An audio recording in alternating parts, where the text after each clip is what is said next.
Hello, everybody. You are tuning back into Tales from Tomorrow, our Fallout TTRPG actual play series, which we stream live over on Twitch every Sunday night around 7:30 p.m. Eastern Time, as well as syndicate this up to our YouTube channel throughout the week over at the Tales from Tomorrow account. So much of this and much, much more can be found at overseerkyle.com. That's the place to go for all of it.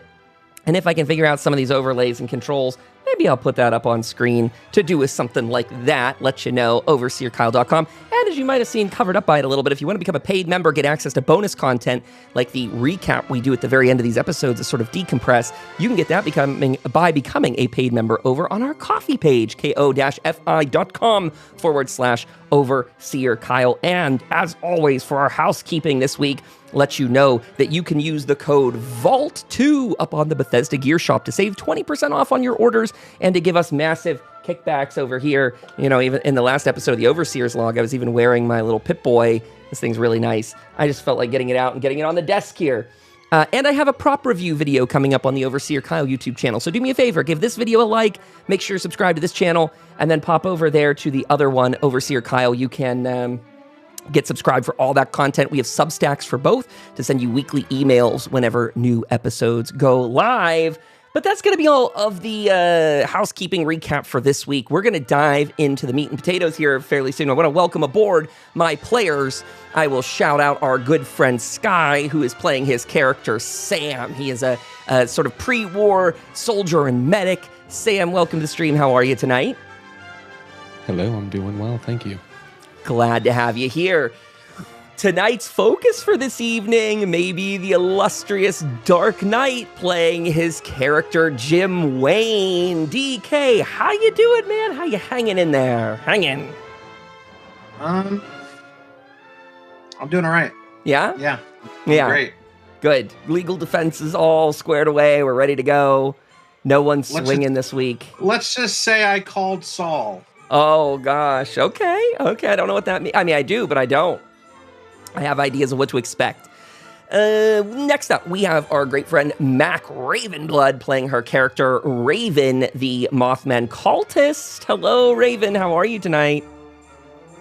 Hey, it wasn't me this time that did bad, maybe. Maybe, because there's always time for Raven to find a new way to concoct some trouble for herself. So that might be on the horizon this evening. We'll get to see what all insanity we get to.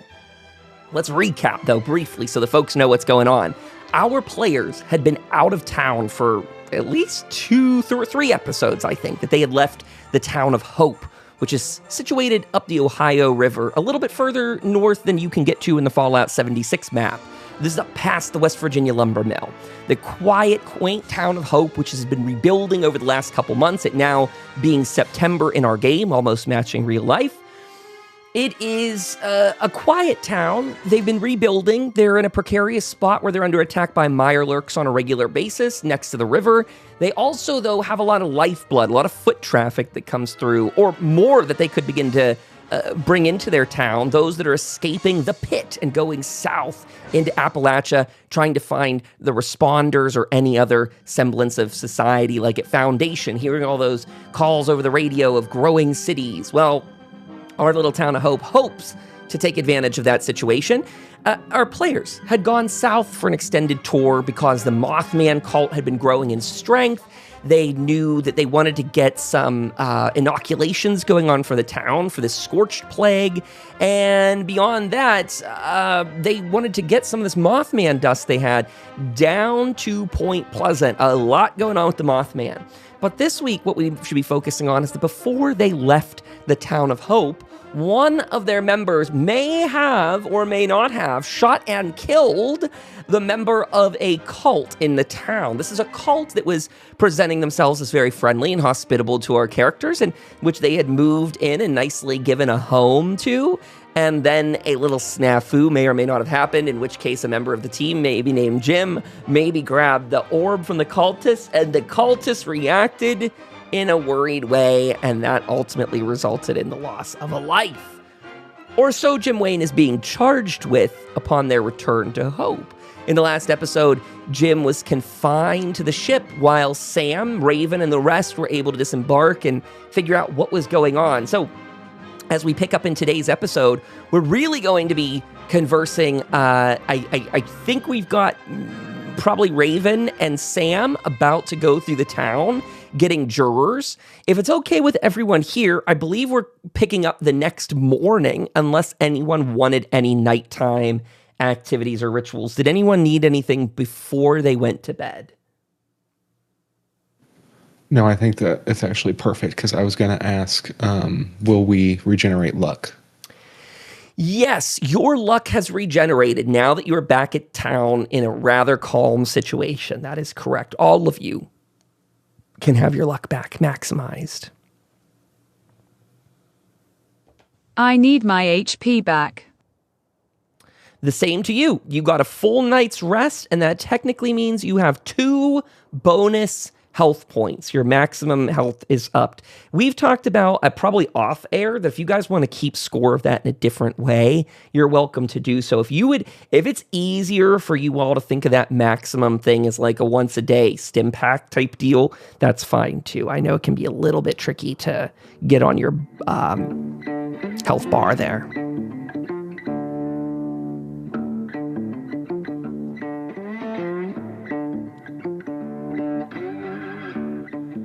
Raven's a typing. I'll jump in with Sam here. Sam, what are you up to as the day starts fresh and new? I'm sure Jim's sleeping in as he does, so we'll regroup with him in just a minute. But what's Sam doing to start the day? I am going to reach into my wardrobe, and instead of wearing my typical outfit that I wear on our adventures, I'm going to pick up some formal clothing that I got ages ago. Lovely. I'm going to put that on. Does formal clothing give you a buff in this game? I think it does. Yes, it allows you to re-roll a charisma check. Oh, smart man. What a good option that is. I like that. So Sam's getting all spiffed up for the day. He's getting ready to present himself at his finest. Silver tongue in check.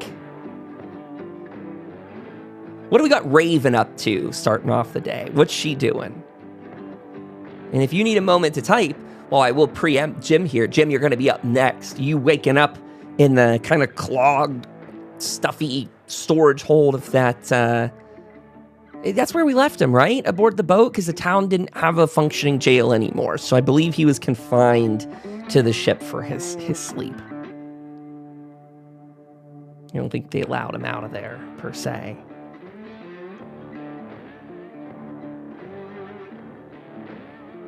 Give Raven just the last moment here. I'm deep in thought about what is happening. Yeah, gathering your thoughts in the morning. Sun begins to come up over the town. Oh, let's do a die roll. Since I got to the new office, I've been a little lazy with this. Let's see what the weather is today. Oh, the rains are coming in, folks. What a dreary day for a trial. Oh, you know what, Raven? You are awake out there and Adam at a time where you get to see a very interesting event. Rains are coming in, but what you notice in this dawn morning light coming through the town, you see that Mayor Smiles has started to put up some decoration around the courthouse, some maybe overly festive, certainly overly festive attire, materials, I should say.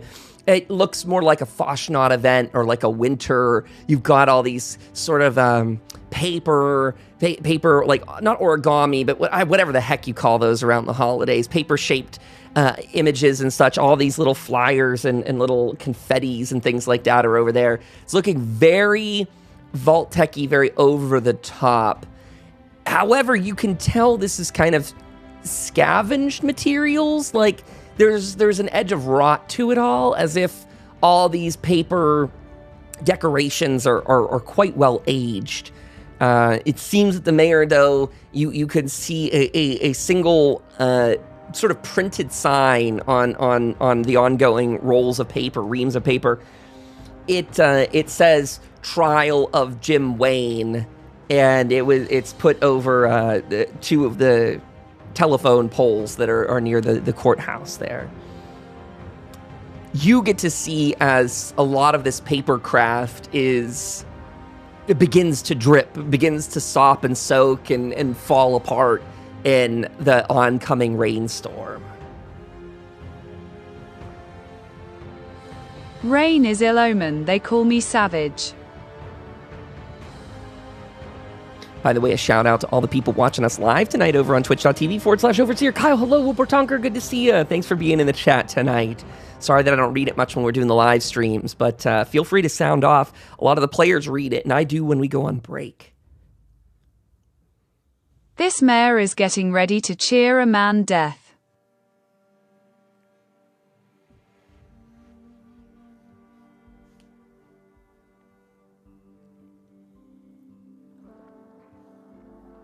I will not sure.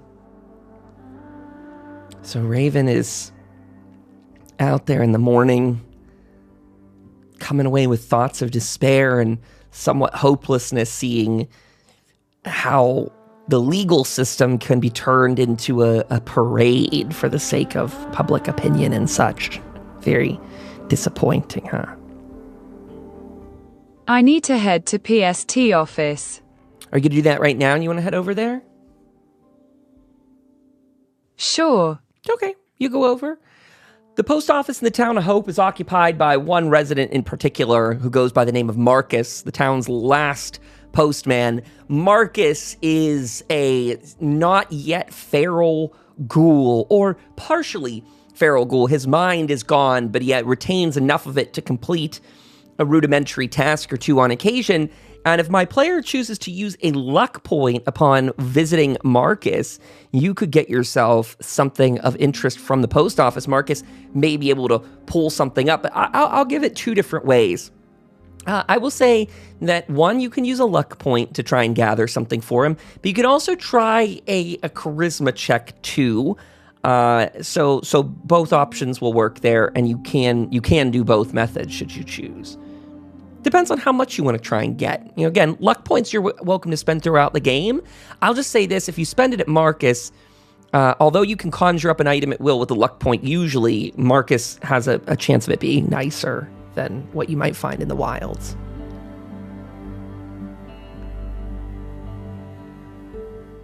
Hello, Mark. Do you have little toy that Protectron and some chalk and candles? I will use some.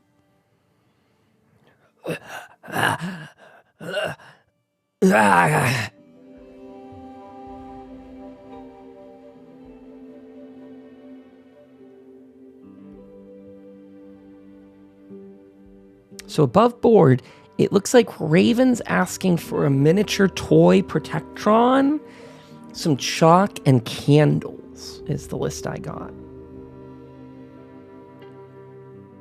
I will use luck. You'll use luck? With the use of that point, you can subtract that from your poll right now. Marcus scurries off. He rummages through a box. One falls to the ground. Some contents begin to pour out of it. He goes to another, rummages through, grabs the box, brings it back, thrusts it in your hands, Raven. And as requested, you see in this box is a pristine toy Protectron, a miniature figurine. And you see that in the box that's fallen onto the floor, candles and chalk roll out. You can actually gather that the rest of the stuff in there, it sort of looks like it might be some either like school or home supplies, like this kind of order, whatever is in this box is more of the same. You find another flashlight in there. You can have another flashlight to add to your list. And I want to see something here briefly. Is it called our oddities list? Is that what they call this? Missile. Kyle learned the game live. There's a list of certain supplies in the game, and I forget what they call it, whether it's like an oddities list or something like that. Miscellaneous item list? Ah, here we go. Okay. You know what I'm going to say you get in there too? Kind of a rare item. This is you get a small backpack. I don't think we do a lot with weight in this game, but just as a heads up, that small backpack adds to the wearer 5 times your strength to your maximum carry weight, which is probably good for you. That might be you getting 30 points of extra carry weight, because I think you have a 6. So 5 times 6, yeah, you get 30 to your carry weight there, Mac. So how about that? She is loaded up with some supplies to start the day. Oh, I'll give you some extras too, because I really like to give out goodies. We're also going to say that there are some foods in there, some pre-war food. What would they be? What would they be sending for kids? Some some funnel cake in there, maybe. What's on our list here?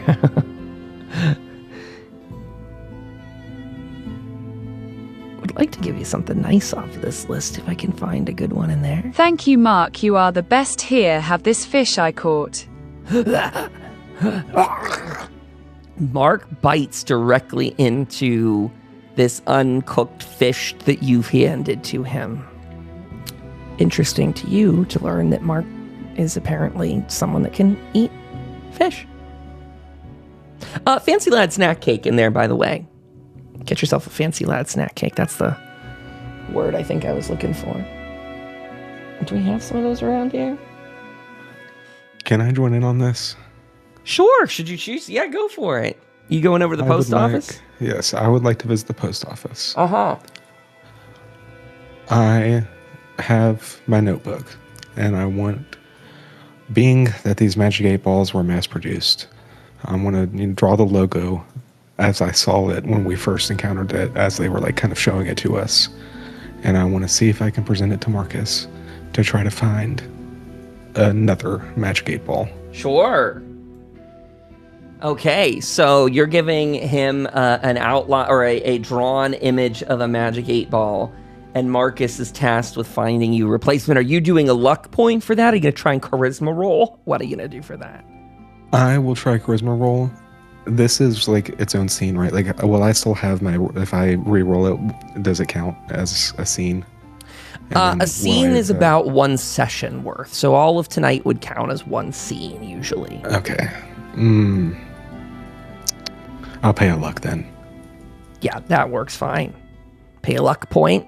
Marcus goes ahead and shuffles through some more boxes. Winds up sort of near where Mac found her other goods on Raven, but looks down on a lower level, and he kicks a box your way. It slides like from his feet just right across the floor, whoosh, hits you up against the leg there. Sam, you look down at a rather square, rather bland-looking box. You can see with a tab sort of ripped up, the very childish font that screams from the top of it, Magic 8 Ball. You got yourself one. Perfect. I will store it away to use in the trial later. Great. Let's go pop over and see what Jim's doing while you two figure out your next steps. Jim, good morning. How are you? Getting out of bed today? What's your routine on the boat life? Well, not much I can do. I'm stuck here. Yeah. So what have you been doing to occupy your time this morning as you're coming to? And let's just say talking to myself. Uh-huh. Just formulating thoughts. Are you staying down in the hold of the boat, or have you gone up above to catch any fresh air? I don't think I'm allowed out of the hold. Oh, wow. Okay. Got it. So you're fully in the hold here. You can hear the occasional feet up above walking across the planks of the ship there. Maybe guards, someone coming on and off, hauling something on and off. That's probably one of the only things that pierces some of your solitude down there as you begin your ideas for the day. You do on occasion hear the little engine sounds of a Mr. Handy that goes up there. You can assume on occasion Alfred's coming back to the boat, maybe to check on things in the the captains on the bridge, I guess, and the rest. So you have options if you ever want to yell out to talk to anyone, Jim, but without doing anything like that, without trying to get in touch with people, you can sit down here as long as you'd like. Well, until you're called. Yeah.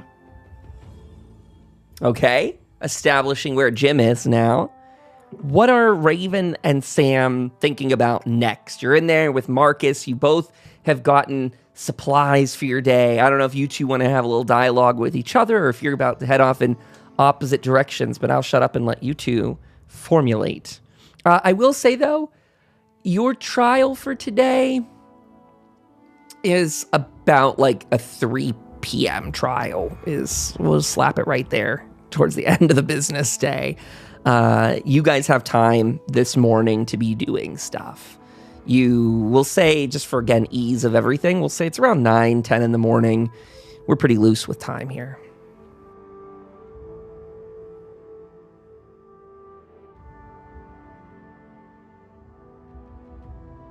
Sam, do you think Jim really killed him in cold blood, like Smiles says? I don't know, Mac.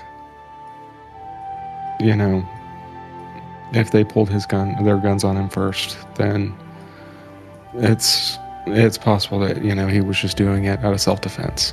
And I really think we could argue that. You know, it's about he didn't know what they would do.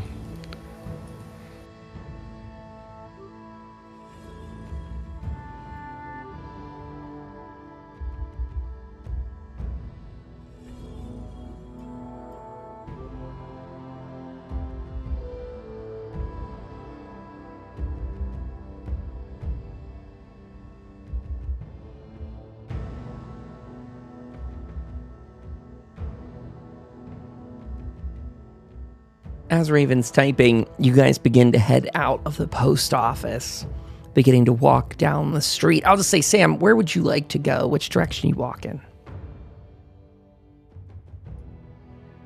Have we talked to everyone about joining the jury pool yet? Did we do that last night? You did not, to my recollection. I don't think you talked to anybody about being on the jury pool. I think that was all today's task. So if you guys want to get on that for this today, this would be the time to do it. Unless you want to, it's up to you guys if you want to act that out and try and like set up a game plan with those people in advance, or you guys could choose to fast forward all of that at your leisure and sort of move towards the trial. It's whatever you all want. I figure you might want to talk to some of them. You haven't caught up with Lena in a long time, and honestly, the same for a lot of them. It's your choice, though, ultimately. Yes, I'll go check on Lena because we haven't really talked to her since she was like deathly injured.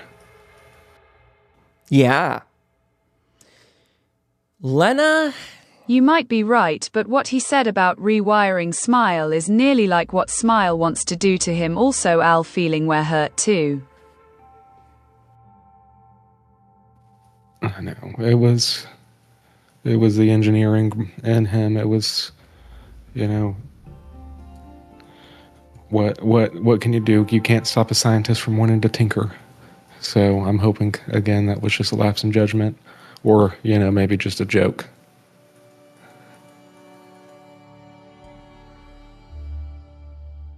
Maybe. As you both walk and talk, you get up to the infirmary where, upon entering, you can see Lena getting out of the bed there. She has been infirm there for quite a while. It's been probably closer to a week that she's been in here. And as you all are coming in, she looks over her shoulder and greets you. Sam, Raven, good to see you both. It's been a while since I've seen you both, right? I was out of it for quite a long time. Nasty hit to the head in that battle. I feel like I missed out on so much. How you both doing? Where's Jim? Gotta be honest with you, Lena, we're not doing well since we came back. We've been out. We were going and searching of other Mothman cultists, and different groups to help us out, and we had brought one back, and now Jim's on trial for murder. Oh, what? What? On trial for murder? What for? Well, in our adventures, we had found this group called the Eightfold Path, and he had a schism with them, ended up with one dead, and now, they want his head for it. The town, okay, Jim brought a cult to town and then killed him, and so now the town's mad at Jim for bringing the cult or for killing the cult? I think for killing the cult. It seems the town has actually kind of grown on them. Okay, well, that's a lot to unpack. Well, how? So they want to kill Jim now? Is this like a kangaroo court? What's going on? They're like got him hostage right now? Where's Jim? Where's Tom? Where's everybody? What? This is a lot to take in. Jim's locked up in the holding bay of the boat. Most everyone is at their normal stations. But, I know it's a lot to take in, but we're going to need your help. I'm sure you're going to learn a lot about it because the trial's going to be today. What? And they're going to go over all the information. Okay. Wow. Well, I'm not sure exactly what to make of all that, but okay. So I'm to be there? You're to be involved in it, if you're willing. Smiles, he's the one running the show. He's running off of some sort of vault-tec code for whenever a murder happens in these new towns that they're building. And he's granted us the right to a jury. So we need you, if you're willing. To be on the jury. Well, that sounds mighty complicated. I'm really not in a good shape for this, but I will try to help Jim out. One of the last things I remember is... Do you remember, pardon me, do you remember Jim trying to fiddle with the gun on the APC before we went into combat and making it all go haywire? Did he try and sabotage us in that fight? I think that hit is clouding your judgment, Lena. I think he was just trying to help, and it went a little haywire as he's not familiar with those types of machines. He wasn't a military guy. Wow. Well, okay, if you say so. Boy, what a day that was going into the battle, and the turret was spinning, and oh my God, thought we weren't going to make it. I'm lucky I did, though. I'm real lucky I did. Well, I wouldn't be asking you this after all you've been through if this weren't literally life and death, but according to vault-tec protocol, this type of thing calls for a hanging, and we certainly don't want that happening to our buddy. Wow. Okay, well. Okay then, I'll be ready. You all can present the facts, I guess, in this big old trial. I'll be there. I'll be there with as much judgment as I can uncloud. Thank you, Lena. We truly appreciate it. You are welcome. Yeah, hanging is no fun, Lena. Sure thing, Raven, I agree. I solidly agree. Are you two sticking around? Or are you heading out? Where are you off to next after your little reminiscence with Lana there? Did Jacob happen to overhear any of that? He could have, yeah. I'm gonna approach Jacob. Sure. And ask him, so, did you get the gist of what happened? Yeah, Sam, I did. That's a hell of a situation, man. Well, what got into your friend, though? Why'd he kill that man in our town? Targeting our doorstep like that. I'll give you the full story whenever the trial happens, because I got the same question that I asked you. Would you be willing to be on this jury pool?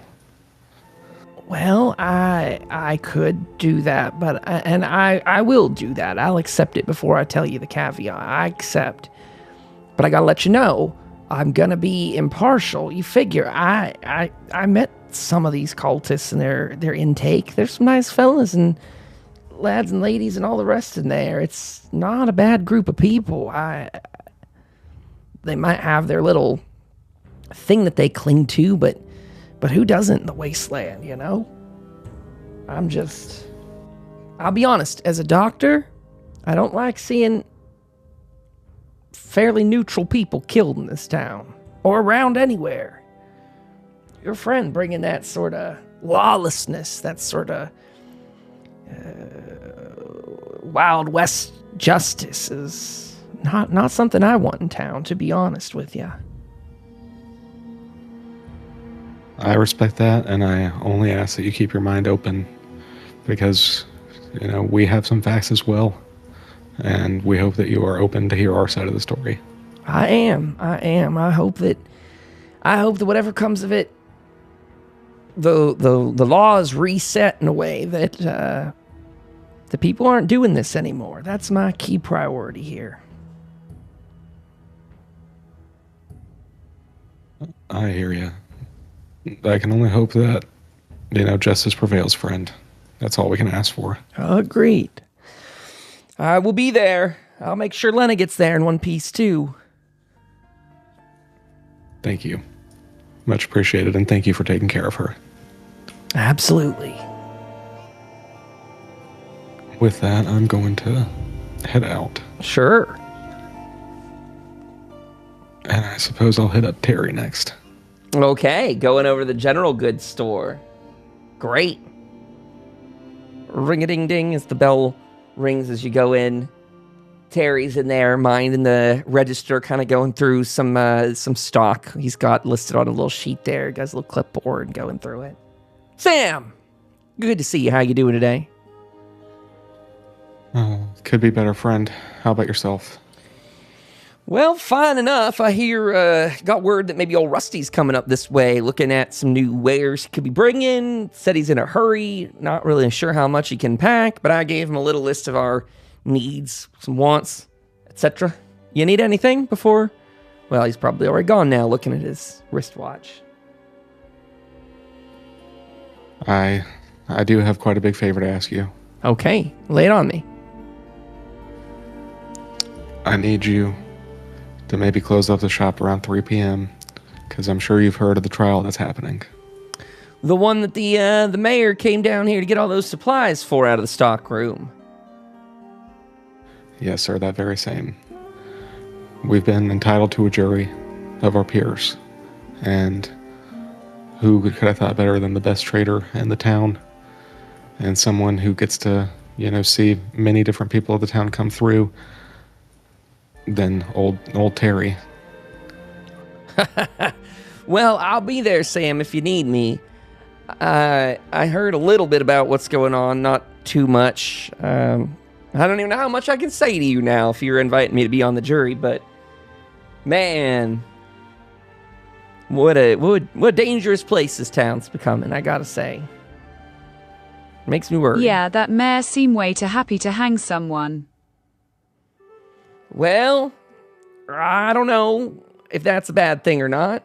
I mean, the wasteland is what the wasteland is. You see all kinds of types. Not the first time we'd have, see someone in the wasteland get some wasteland justice. But it does suck mighty fierce that it's your friend. I can feel that for you. But dang, don't be going around shooting people up. Bang, bang, bang. It's, well, you know what my pops used to say? If you're going to do that, do it outside of town. Don't get caught.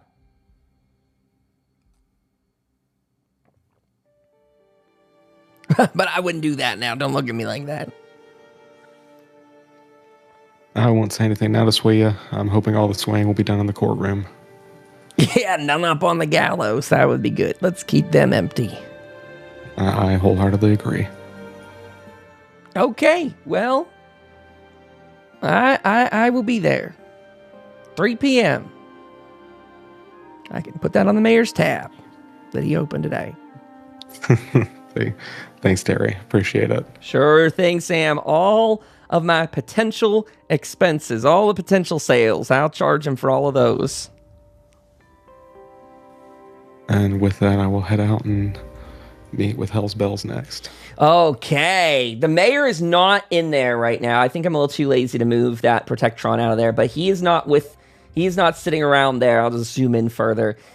He's out and about in town, meeting and greeting and getting people ready for the trial today. He's kind of making a show of it. You probably, in fact, heard him and seen other people hustling and bustling. It's probably a good time to kind of fill you in on that there's a dreary rain setting in over the town, but there's sort of an energy in the streets. People are feeling directed towards something today. It would be over the top to say that people feel like there's a festive flair to it, but with what the mayor was able to put up overnight, with the mayor now out today, like gathering people for the event, it is starting to take on that sort of end of day pep rally or let's leave the office early sort of vibe. You know, people are motivated towards something, and that might be the best way to describe it. People are looking at it as a break from the doldrum of their daily tasks. So at 3 p.m., you know, like in the old days, people like to go out to a good hanging because it's something to do and it brings the town together. And so you start to see a little bit more foot traffic out in the street. People, even with the rain, are starting to go around. You hear the mayor in the backdrop, you know, "Greetings, citizen. Please attend our trial this afternoon at 3 p.m. as the town of Hope versus Jim Wayne." And he's going around and he's repeating his little thing as he goes sort of shop to shop. People are kind of neutrally reacting to it. They're like interested. They're not, no one's like, woohoo! But people are like, oh, okay, yeah, we'll be there. Sure.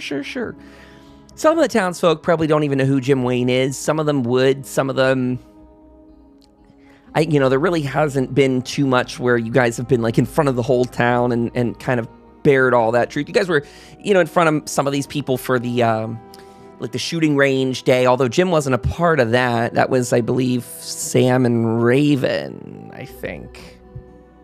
So, yeah, the town's probably not super duper aware who Jim Wayne is on average.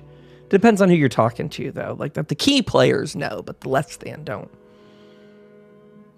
So what's the spot? We're going in here, we're talking to Hell's Bells. We go on into the church, which is serving as the courthouse. You walk your way back.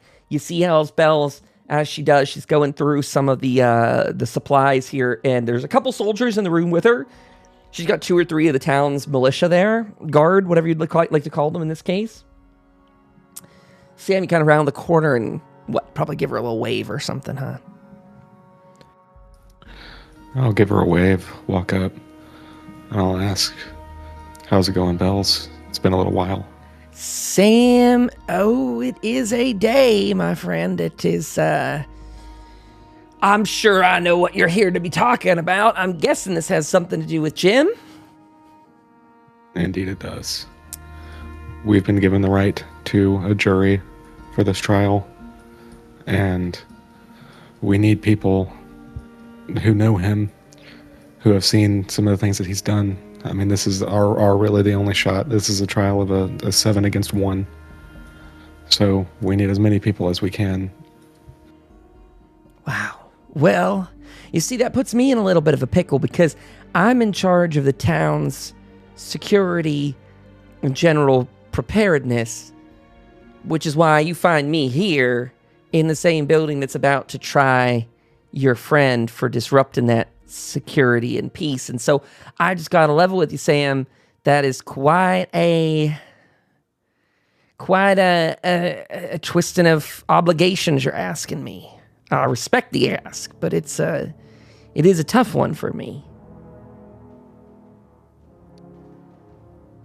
I have arguments for how Jim has helped secure security and peace for this town.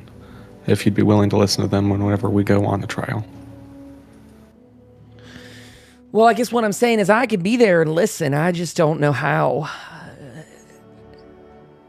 I don't know if you're asking the right person. If I should be on your jury because of my obligations. But if you are asking, knowing that, I could do it. I could do it. But I gotta be protecting the piece of hope here. I understand your obligations, but, we don't have many options, unfortunately. Well then, I will be there. Let us hope that justice prevails, huh? Yeah, that's my theme of the day, most definitely.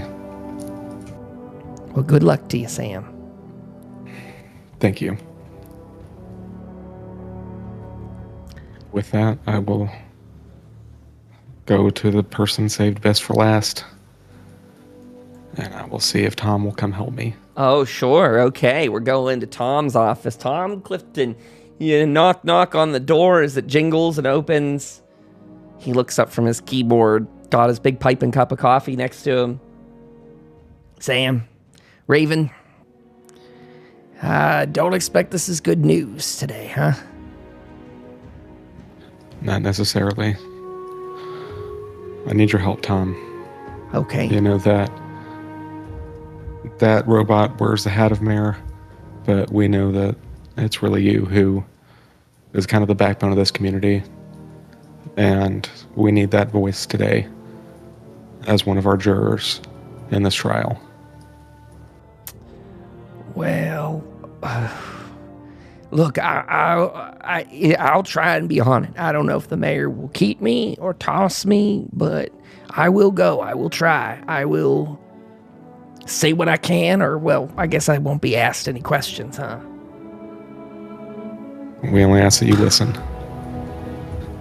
Oh, man, Sam, your friend is just putting this whole town in a world of hurt over here. It's just, this isn't what we should be doing. None of it. The whole thing. We shouldn't have to be cleaning up dead bodies in town. We shouldn't. Anyway, if the mayor will take me as a juror, I'll do I'll save my peace. I don't disagree with you, Tom, but I'm hoping that all of this can be built upon, and this is the end of this type of stuff. We can only hope that we're on to a better, brighter future. That's what hope is about, right? Well, Sam, I look, you don't need to lecture me on my town here, but I think maybe what's getting lost in connection somewhere is that this is a reaction to what your friend did and what you guys brought here, right? I mean, you brought the cultists, then your friend killed the cultists, then you left them to rot, and now you're coming back, and like I said, I'm not trying to be rude to you, but it sounds to me like you're trying to say that this is somehow the mayor's fault or the town's fault, or that, like, we're being backwards for trying to hold a murderer to account, and that opens a whole can of worms about who's okay to murder people and if that's an option. But I just want to reframe that for you a little bit. Oh, I didn't intend anything by that. I can only hope that, when we lay out our side of the table, it'll be listened to. Because right now, a lot of the reactions are coming from, this one group, and we haven't really had a voice in this. What, have you even talked to them? I mean, they're not bad people. They're a little obsessed with that orb, but I mean, I just don't understand. I know you guys about 2-3 weeks more than I know them, and they remind me of you guys coming to town. Fresh-eyed, ready for adventure. And when this town moved a little too quickly on your friend Raven there. Almost killed her the first night she was here. And they didn't. They showed restraint. I just wish I could say the same thing about your friend who did not show the same mercy to someone in the exact same situation. Cultists came to town, looked at funny, killed within the first 12 hours of being here. And for what? Just to add an extra stain to the floorboards. You know, Sam, there's a part of me that thinks if fate were a little bit different, it might not have been Raven that got executed or attempted to that night. It could have been your friend there. And if that had happened, what different world would we be in now? Would the cult be alive and kicking? Would they not be here at all? It's just crazy to think about those things. Well, one little bit of restraint can do for you. I hear that, but I do hope once again that you'll hear our side out, because I do think that ultimately it was a little bit of a different scenario, which will be detailed at trial today. Okay, well, I'll be there. You know my opinion on it all, and I'm glad you do. I'm glad you know what I'm going in there with, and just it feels like I'm a little too close to it to be really objective, is all I'm saying. But I will take your invite and I will go. Thank you, Tom. We'll see if you're thanking us all later. Catch you at the trial.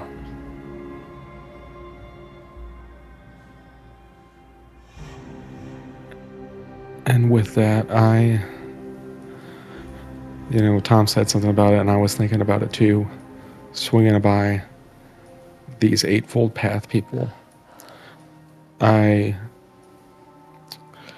want to see if maybe Raven and I can do a little bit of investigating and see if we can check out the crime scene and maybe uncover more.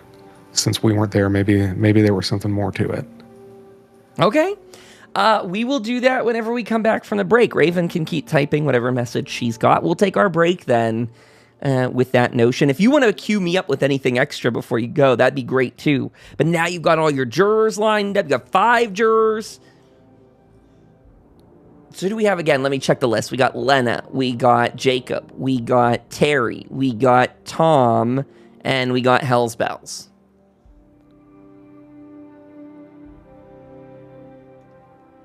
Ready to go. Sounds good.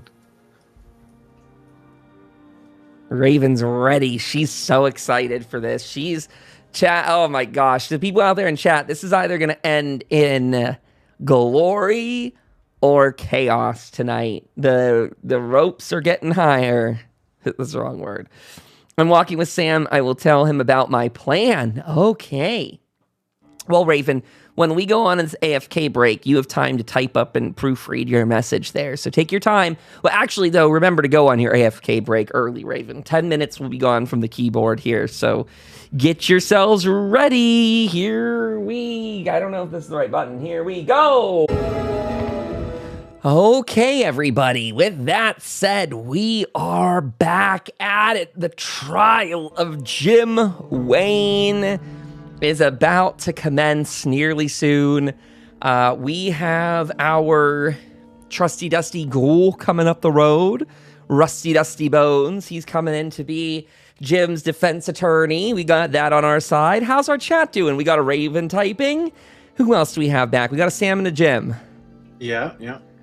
Yes, I'm here. Very good. Very good. Wow. I'm just looking at the chat there. Okay, so where we had left off, I think we're actually going to pick up. So Sam, you and Raven, I think, are walking to the cultist's house to ask them some questions.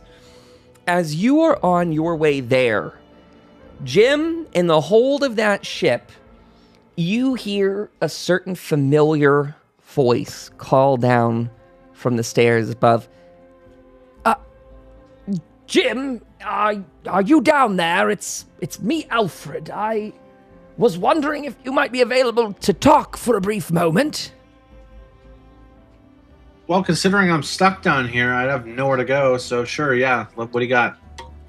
Well, it's just that yesterday, last night, I should not have been prying, but I could not help myself. These walls are not so thick. I overheard you talking to Master Sam about, well, not showing any remorse about the murder and with the trial, and you had even gone so far as to suggest rewiring the mayor, and, well, I found the whole situation rather troubling, and I wanted to address it with you because, as they say, better out than in. Well, I appreciate you coming to me, but you have nothing to worry about. I mean, yes, I did say that I had no remorse, but because it was what I consider self-defense. I mean, they attacked me and I fought back. I had to, otherwise I would have been killed. Well, I don't think you understand what alarms me in this situation. It's that it seems you're willing to trade someone else's life for your own, very, very willy-nilly, and I find that all to be quite alarming because, as I understand from Master Sam, the town has threatened to either kill you or lobotomize you, which both sound awfully scary.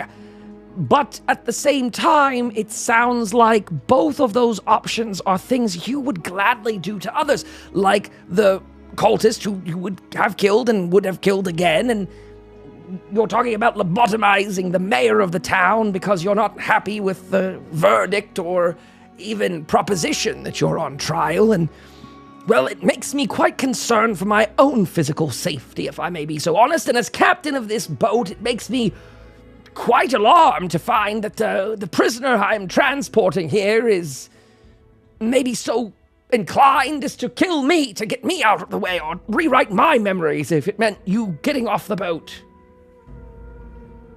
Well, Alfred, how would you feel if you were under the command of some faulty code by some defunct corporation that doesn't exist anymore, telling you that you need to execute people willy-nilly? Is anyone under that in this situation? The mayor, of course. But it seems that he's only trying in reaction to keep peace in the town. So, keeping peace by executing somebody who defended themselves in an attack? Well, I can't argue that point. I believe that's what they're going to talk about in court. But again, it sounds to me like you're not showing any kind of concern. So the solution here is, if I were under the directive of some corporation following my objective, you would eliminate me because you don't like the directive. Not eliminate you, but free you. You're trying to free the mayor from the job he was appointed by the town. I'm trying to give the mayor free will. I am unsure of exactly how that would happen, or if he's not already exhibiting some degree of free will. So you're mad that the programming has consequences. So you're going to forcefully rewire the robot which the town has doing a job for them. Master Jim, this is all very confusing, and well, keep in mind, Master Jim, that I have lived my entire life in this town. All I know, outside of our most recent adventure, is this town, and to think that we are at the level we are, such barbarians here. It's like one of those awful stories that I don't like reading, where the villain ends up winning the day and everyone else is worse for wear. But Alfred, I mean, we liberated you from the work of having to clean those comics. Don't you feel like you've experienced things and enjoyed things? I have experienced new locations, but I'm still doing what I always love, which I was doing then too, which is keeping my surroundings pristine and the heart of the town beating, and again, I just don't see how murdering anyone new to the town accommodates that goal. Remember, it's not murder, it's self-defense. You keep saying that, Master Jim, but your comments yesterday and even the way you framed it now don't really sound much like self-defense to me. Well, there's only so much you can say, and I've said what I had to. But in the end, it's still self-defense. Well, Master Jim, I hope the court sees it that way for your sake. And I hope for my safety that something is done to protect the robots of this town. I've had enough to say here. I have to go. And Alfred flies back up the stairs of the ship's hold. Not convinced of what is to come. I would say that as Sam and Raven are walking towards the cultist house, for those of you with the most acute eyes, you might notice Alfred get to the top of the ship there and begin hovering back towards the dock, far away from both of you walking, but you might see that he's departed the ship, probably part of his rounds, keeping tabs on things. As Sam and Raven begin their trek, they wind up over at the house occupied by the orb cultists. We'll pass it back to you two. Sam, I have planned to save Jim, but it might go very wrong for the town. If it does, I want you to stop me. What is it?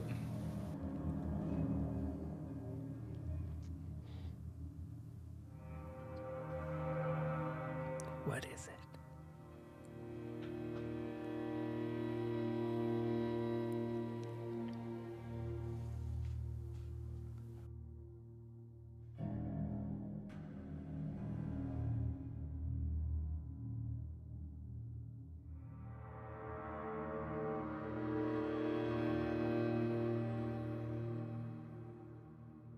I will call the wise to save him if needed, but the last I tried it, I summon a dim one. I would be very careful with that. If you feel the need to do it, maybe just save it as a last-ditch effort.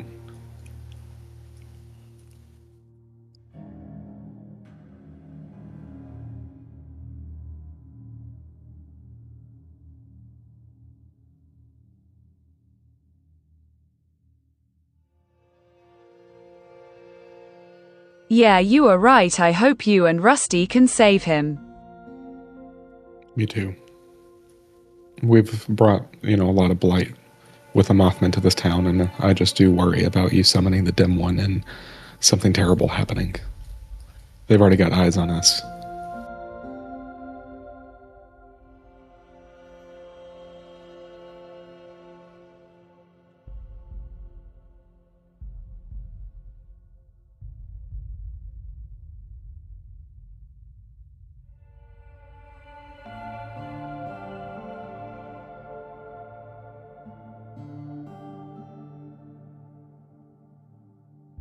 Yeah, about that someday I tell you something about my past. I'd like to hear it.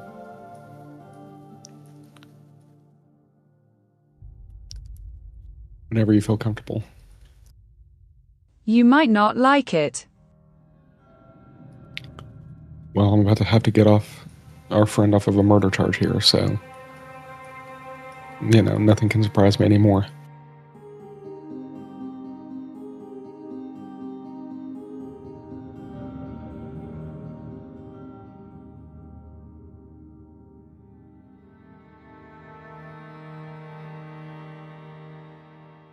Yeah, let's go say hi to Orb, guys. I agree. I'll knock on the door, see if they'll even let us in. Yeah, you find the door is open, meaning like you can. It's sort of left ajar. There's a screen door. You can hear there's activity inside, and you get the idea that you can go on in. Hello, gentlemen. Hello there. Hello and welcome. Welcome to the House of the Orb. Oh, welcome. We remember you. You were the one who brought us to this town. Oh, thank you for the wonderful accommodations you've given us all here. We're so appreciative of you availing us these wonderful corridors. Oh, thank you for allowing us this space. It is very hospitable of you to allow us into your town. And your people, aside from a great occurrence, one in particular, everyone in this town has been very accommodating of us. It's been a wonderful time. Well, you're very welcome. But unfortunately, I have come to talk about that great occurrence. Ah, yes, the heinous murder of brother, what is his name again? They asked the guy next to him. I just always called him brother. Our brother. He's dead. Very sad. I have in my notes here that there was someone in the room with Jim and brother when this happened. Yes. Is he around? Yes, they're in the kitchen. Would you like to speak with Brother Frank? Yes, please. Brother Frank, come and join us in the living room, please, if you could. There's a man here with questions for you. Okay, I'll be there in a moment. And he comes out carrying a coffee. Yes, Samuel. Hello, welcome. Thank you for bringing us to your town. The orb feels gracious to be here, that is clear. Our speaker is freshening up in the bathroom, should you choose to wait for him. Maybe you're here to speak with him instead of I. No, I actually had a few questions for you, Brother Frank. You were here when Brother was killed, correct? Yes, he was a rather new, maybe not, member of the cult. I don't exactly remember too much about him, to be honest. People come, people go. The orb, it spins, it shakes, and gives us an answer, and with it we go. Well, I have, an account of what happened that night, and I would like to get your account as well, so I can cross-reference them. Okay, certainly. Let us account together. So it looks here that Jim was in here, and you two noticed that he had the orb in hand. Yes. Remember how we had told you all, do not touch the orb. It is a very sacred artifact. And then Jim did touch the orb when he thought people weren't looking. But I have here that it said that the orb called to him. Well, the orb speaks to the Eightfold speaker. I can't speak if it speaks to your friend. In fact, it won't speak to me, and I don't touch the orb for that reason.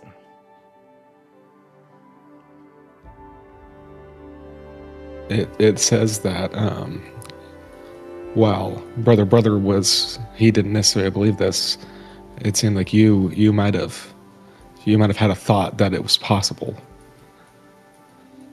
Oh, anything is possible. Anything your wills could be. There is a ritual to which your friend failed to become the next Eightfold speaker to take over that role, even though we still have an Eightfold speaker. He's alive.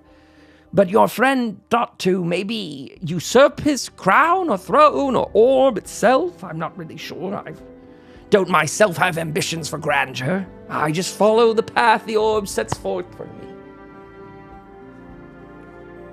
And then it looks like what happened next was that brother pulled out his firearm. Is that correct?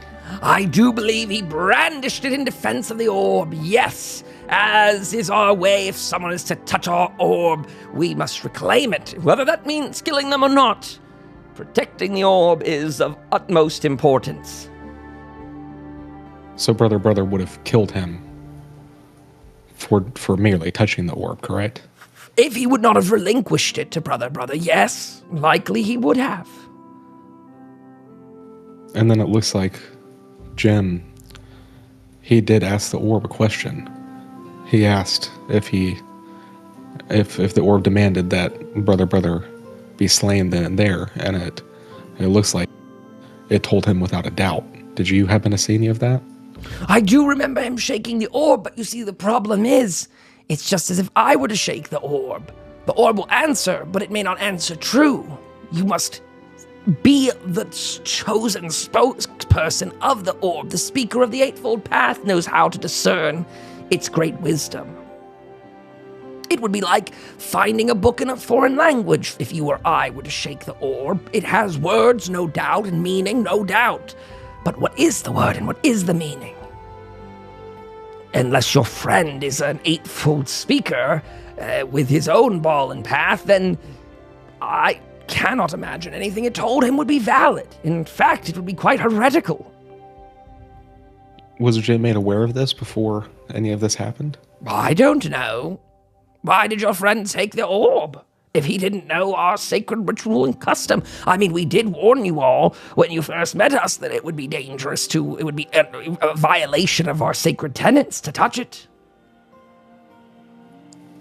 Yes, but with all the, the talk of the orb's power and how it's always divine and true, without that knowledge that only the Eightfold speaker can read it, perhaps he was going off the judgment that it's always right. Wow.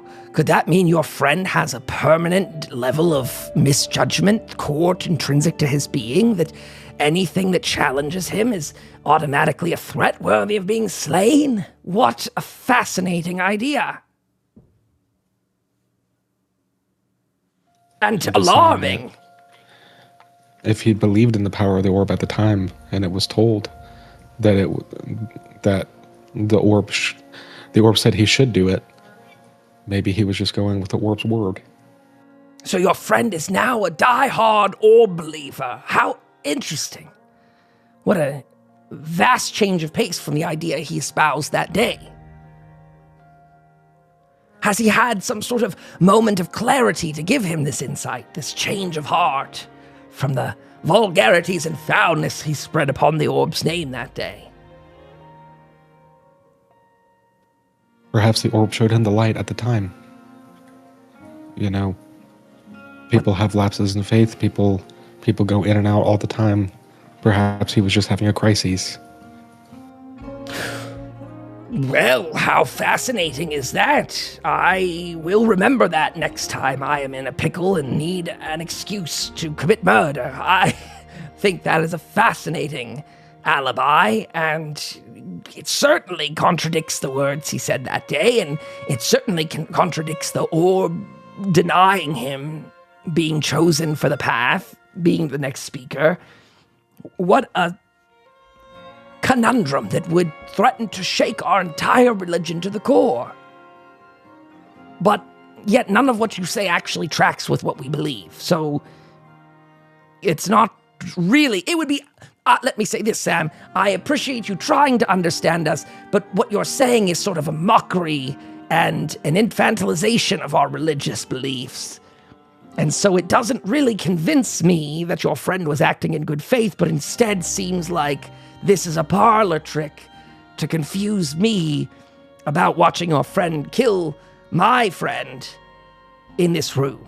Well, friend might be a little bit of a stretch. Brother didn't know him very well, but he followed his beliefs until the end, and the orb will praise him for it. Is your friend Jim willing to give up the life that he has made for himself and join the Eightfold Path to become one with it in all of its worldly manifestations? Now that he has seen the light? I can't speak for him in that regard. Maybe. Well, you yourself are of a cult of the woods. You understand what it's like. And what would your deity think about such a act among the most loyal congregants?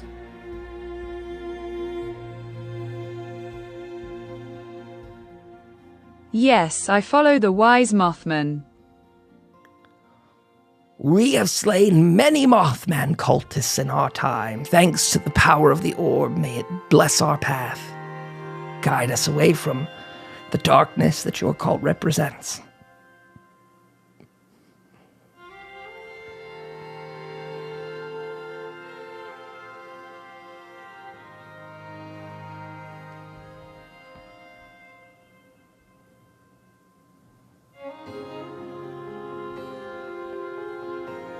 Yes, I know many do follow a dark one. I did too for a time.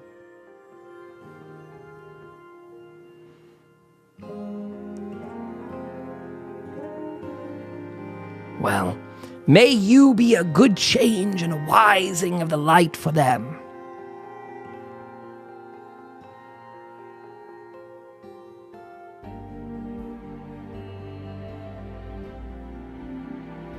Oh, the Eightfold speaker comes. Speaker! Oh, speaker! Hello, speaker! Hello, everyone. I have finished using the toilet. Please give the bathroom a moment. Yes, guests! Oh, Samuel and Raven, how wonderful to see you both here. Oh, glory to the orb that he brought you to our path. Hello. Please take a seat. Can we give you any refreshments while you're here? Hello, speaker. Hello, Raven. Great to see you. Well, in fact, pardon me, I will... He turns to the side and he shakes the orb because you can hear him loud enough. Is it great to see them? Yes, definitely! Yay! Yes, welcome. Great to have you here. You're not here about your friend, are you? Unfortunately so. Oh, what a troubling occurrence this has been. One of my members of the sect here has gone to be with the orb. We've lost so many people in such a short amount of time. 3 people in 1 day. Shattering, really.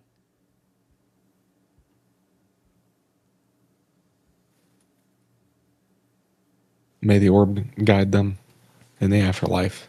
May the orb guide them, you hear some of the people say. Take a seat, sit down. There's a couch and please help yourself. The rest of the members, they'll stand guard. Don't mind them. Wise one be with them. Is the wise one a real thing? Oh, how interesting. Okay. Well, welcome. So what can I do for you both? You are talking with Brother Frank. Frank, thank you for being here. You're good to go about your duties now. Brother Frank gets up and leaves the room. Are you all ready for today's trial? I hear the mayor has organized a bit of a picnic in advance of it. There's going to be something like street vendors over there selling food. It's shaping up to be quite the festivity. Odd festivity. I'm not really used to this type of festive tone to a morbid event, but as I asked the orb, is this a good idea? A party, how cult-like. Definitely yes! The orb says that the town is on the right path, and that is a good sign. Glory to the orb and all of its wisdom.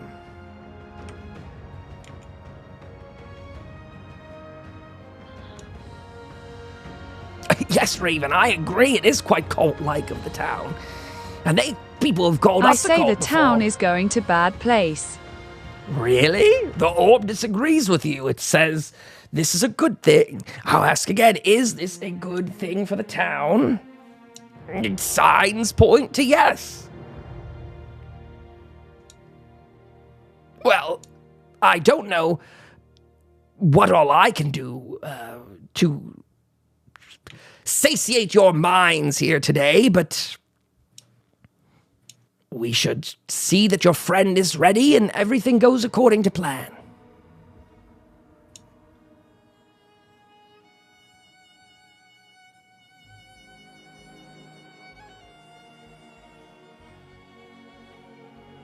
Max hanging her head in sadness. Oh, cheer up, Mac, Raven. Oh, Raven, it's the way of the thing. the orb tells us, just as you look, it even says that your spiritual beliefs might even be true. This is a glorious day. I will be honest, I'm having a hard time leveling with you both emotionally. Every time I seem to talk about something exciting, you all react with sadness, and it makes me feel confused.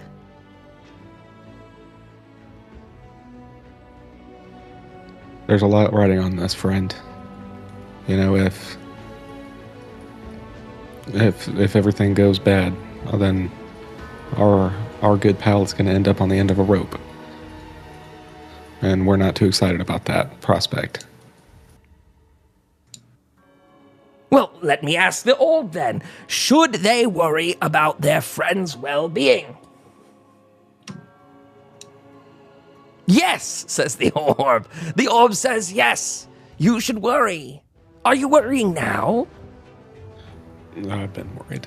Well, good for you then. You get a luck point back if you're worrying right now for your friend. Whoever's worried right now. I do have one more question about the night. Yes! Yes, I was in the kitchen. And I believe it was morning. Sorry, the morning. Did anyone get the opportunity to look over the body after everything happened? He shakes the orb. Did anyone get to look over the body? Now, well, I cannot predict that. I remember that there was police protectrons which took the body out. And there was... Well, the gunshot, I think, mostly alarmed people, but I don't know much, and it doesn't seem the orb remembers that either. Probably alarmed. The orb had been handled by a heathen from outside of the cult. Poor thing was probably stunned, fierce.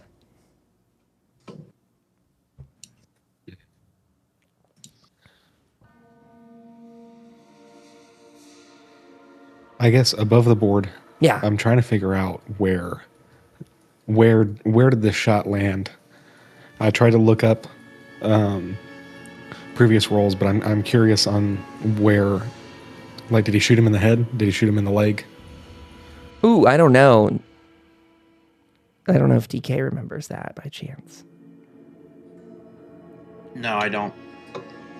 It was chest in video. Okay. Oh, God. Okay. There is, like, noticeable blood stain, if you're being really attentive to it, on the green carpet there, near those chairs, right in front of the kitchen. Because Jim was probably about where where Sam's character icon is now, maybe even closer to the cigarettes that are there. And because he just grabbed that orb after most of them broke for the kitchen. And so... It was dead center, you guys. Yeah. So it was like a pretty public killing too. Like, you know, everyone was just in the kitchen and they shot him dead right in, right next to this table here.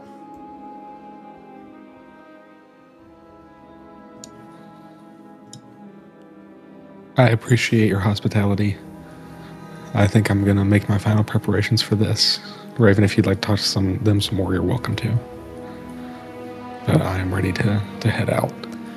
Sam, it has been a pleasure talking to you.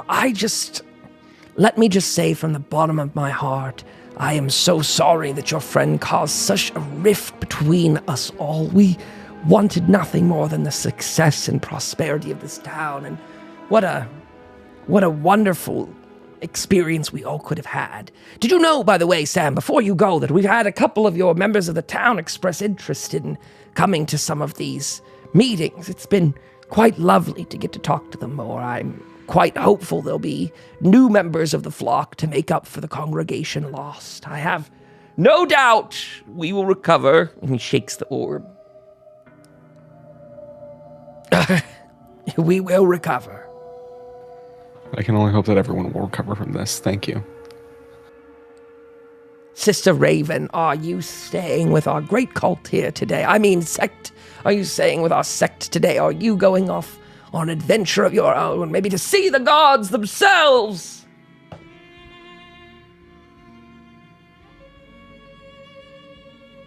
Oh, she's gone silent. Well enough! To the pancakes! And they go off to the kitchen, leaving you in that room by yourself, Raven. You are... Whoop, whoop, whoop. They all go for pancakes. Free to leave. Where are you two off to now? It's about time. Let's just say in the next, 10 minutes, we should probably get to trialing. What do you guys think? I'm ready to go. You got one more character who hasn't shown up yet. Oh, yeah, we gotta talk to Rusty. Who isn't even in town yet. Okay, well, we can wait. I think that looking at the clock, looking at things that are going round, I don't think you can wait too much. I think as you guys start going around town, you recognize the time's getting close and Rusty hasn't shown. It's probably already getting closer to about 2 o'clock now, about 1 hour till showtime. The town's starting to get together. There's a lot of festivity going on the street here outside of the courthouse. The weather has broken for the day. The dreary rain that came and ruined the mayor's paper craft has gone, leaving a disgusting, hazy, sweaty, kind of muggy September afternoon. You see a lot of the townsfolk going up and down. You do, as you're actually, I'd say about now, while you're getting to this stage of it, you're making your way through the crowd. You see that there's some food vendor style stuff going on there.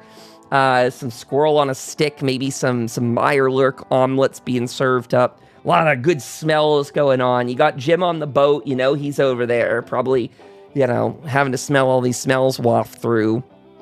You got a lot of people starting to crowd around the trading station. You know what I'm going to say that about this time, you see that the people are crowding around the trading station because a new Brahmin is rolled up, and that is what leads you to believe that old Rusty might be coming along with it, that maybe he's making his way through the throng. It's turned into something akin to a little bit of a street fair going on out there. There's a little bit of hubbub and a little bit of hustle. All these people, couple new folks come into town. Some of the raiders that came in with Rusty as, his defense, his guards. Raven makes her way over to the hold of the boat and asks Jim, let's see, if there are, what's this say? Hold of the boat to prepare things, and maybe ask Jim if he wants me to do this. So Raven's going on in there with you, Jim.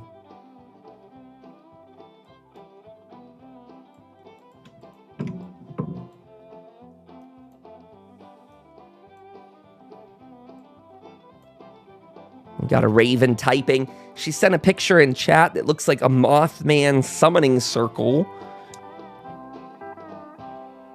Hey, Jim, you want to ask the Wise-On for help?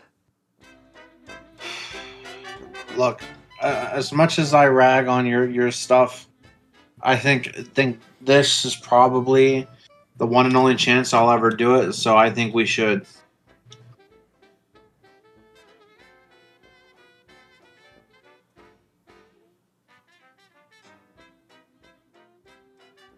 Sam, did you go with them to the boat?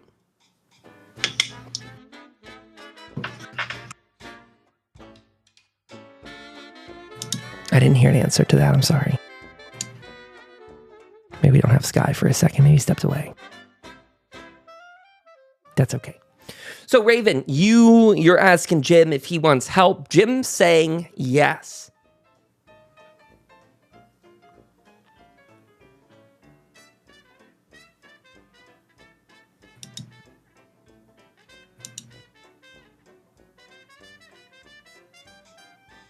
Just okay, but be warned, if I do this, these could go very wrong if not done right.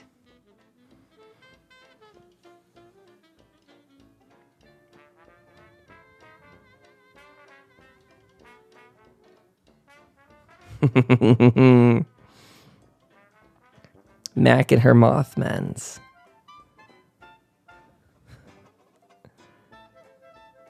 Mothmens. I will need piece of fabric from you. Okay.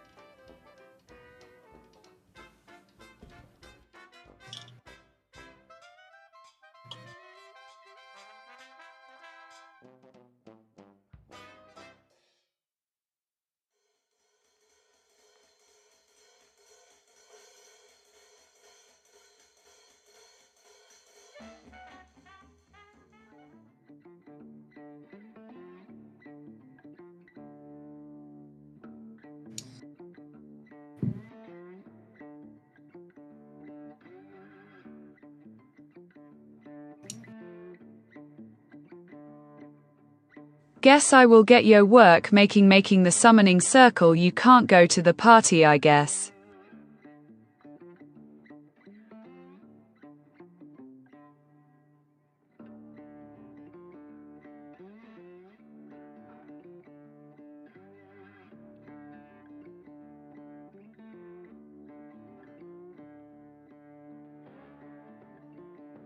Yeah, the mayor is having a party about you hanging. What? How am I just now hearing about this?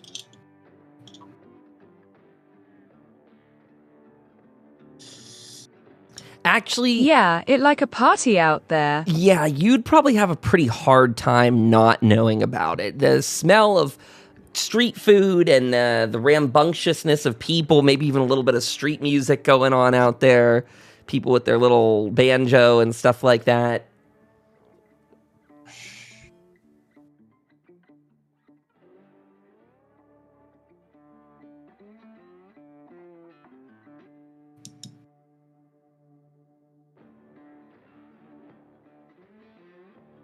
Well, Jim, I think we screw up.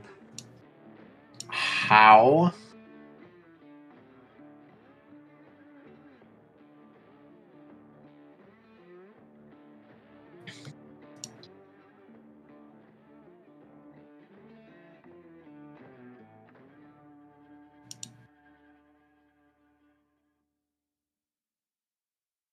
Well, you did touch that orb. I did egg you on.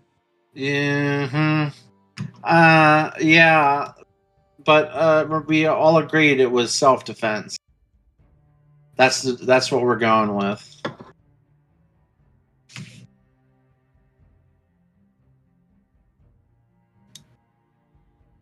Really? I believe so.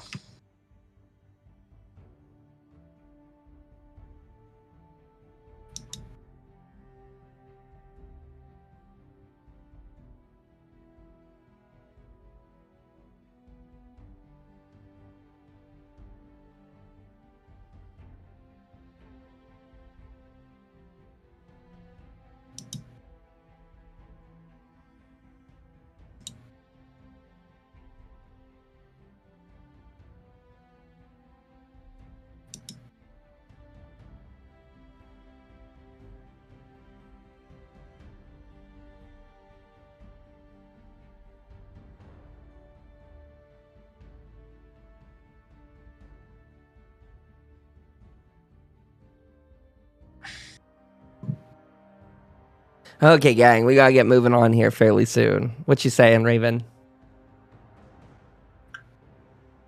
Also, DK, we're getting a lot of your mouse clicks and stuff like that through tonight for some reason. Oh, really? Weird. Yeah. Yeah, all that. What the hell? Nothing, says Raven. Do we have Sam back, Sky? Yes. Okay. Well, you were gone, right? You didn't hear me earlier. Oh, yes. I'm sorry. Okay. Step away for one moment. All good. So Raven came over and conversed with Jim. As you guys are on the boat, you do see Rusty coming down the dock there, and you see him clapping. He goes, "Come on, everyone! Hello! Come on, get out of here! Let's get Jim. The town's saying it's time. You guys gotta come out. Hello, Sam. There you are. How you doing, man? Made it just in time.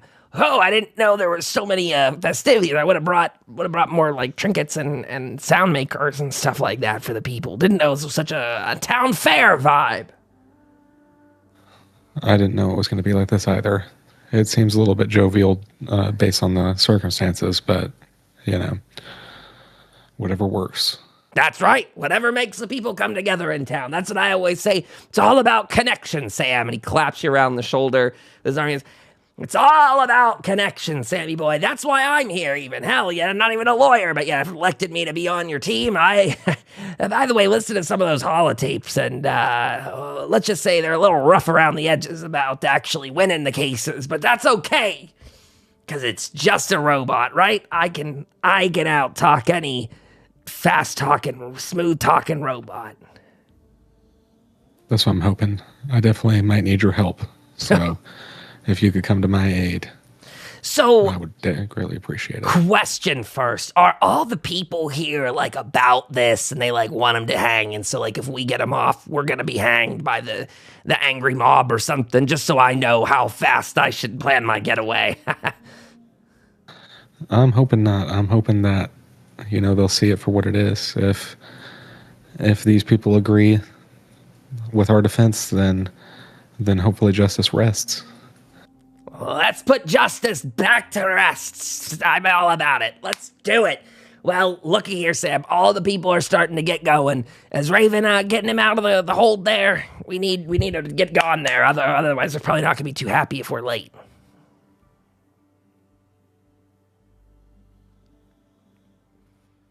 Ah, there she is. Hello, Raven. Hi, how you doing?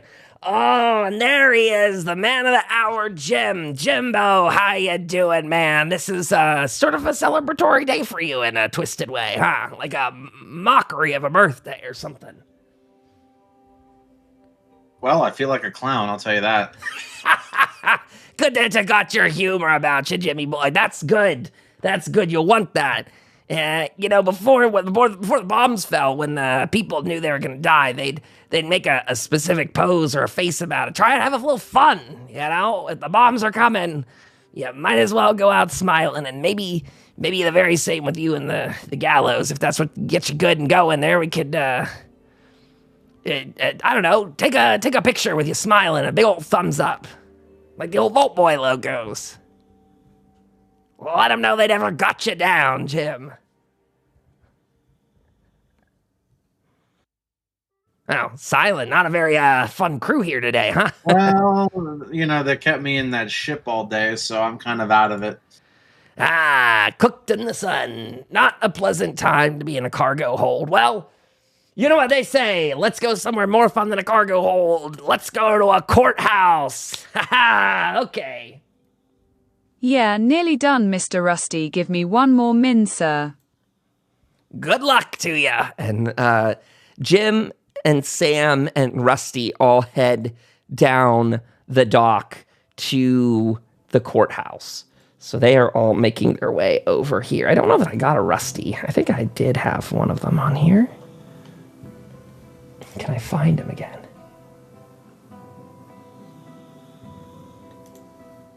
Rusty Bones, a ghoul.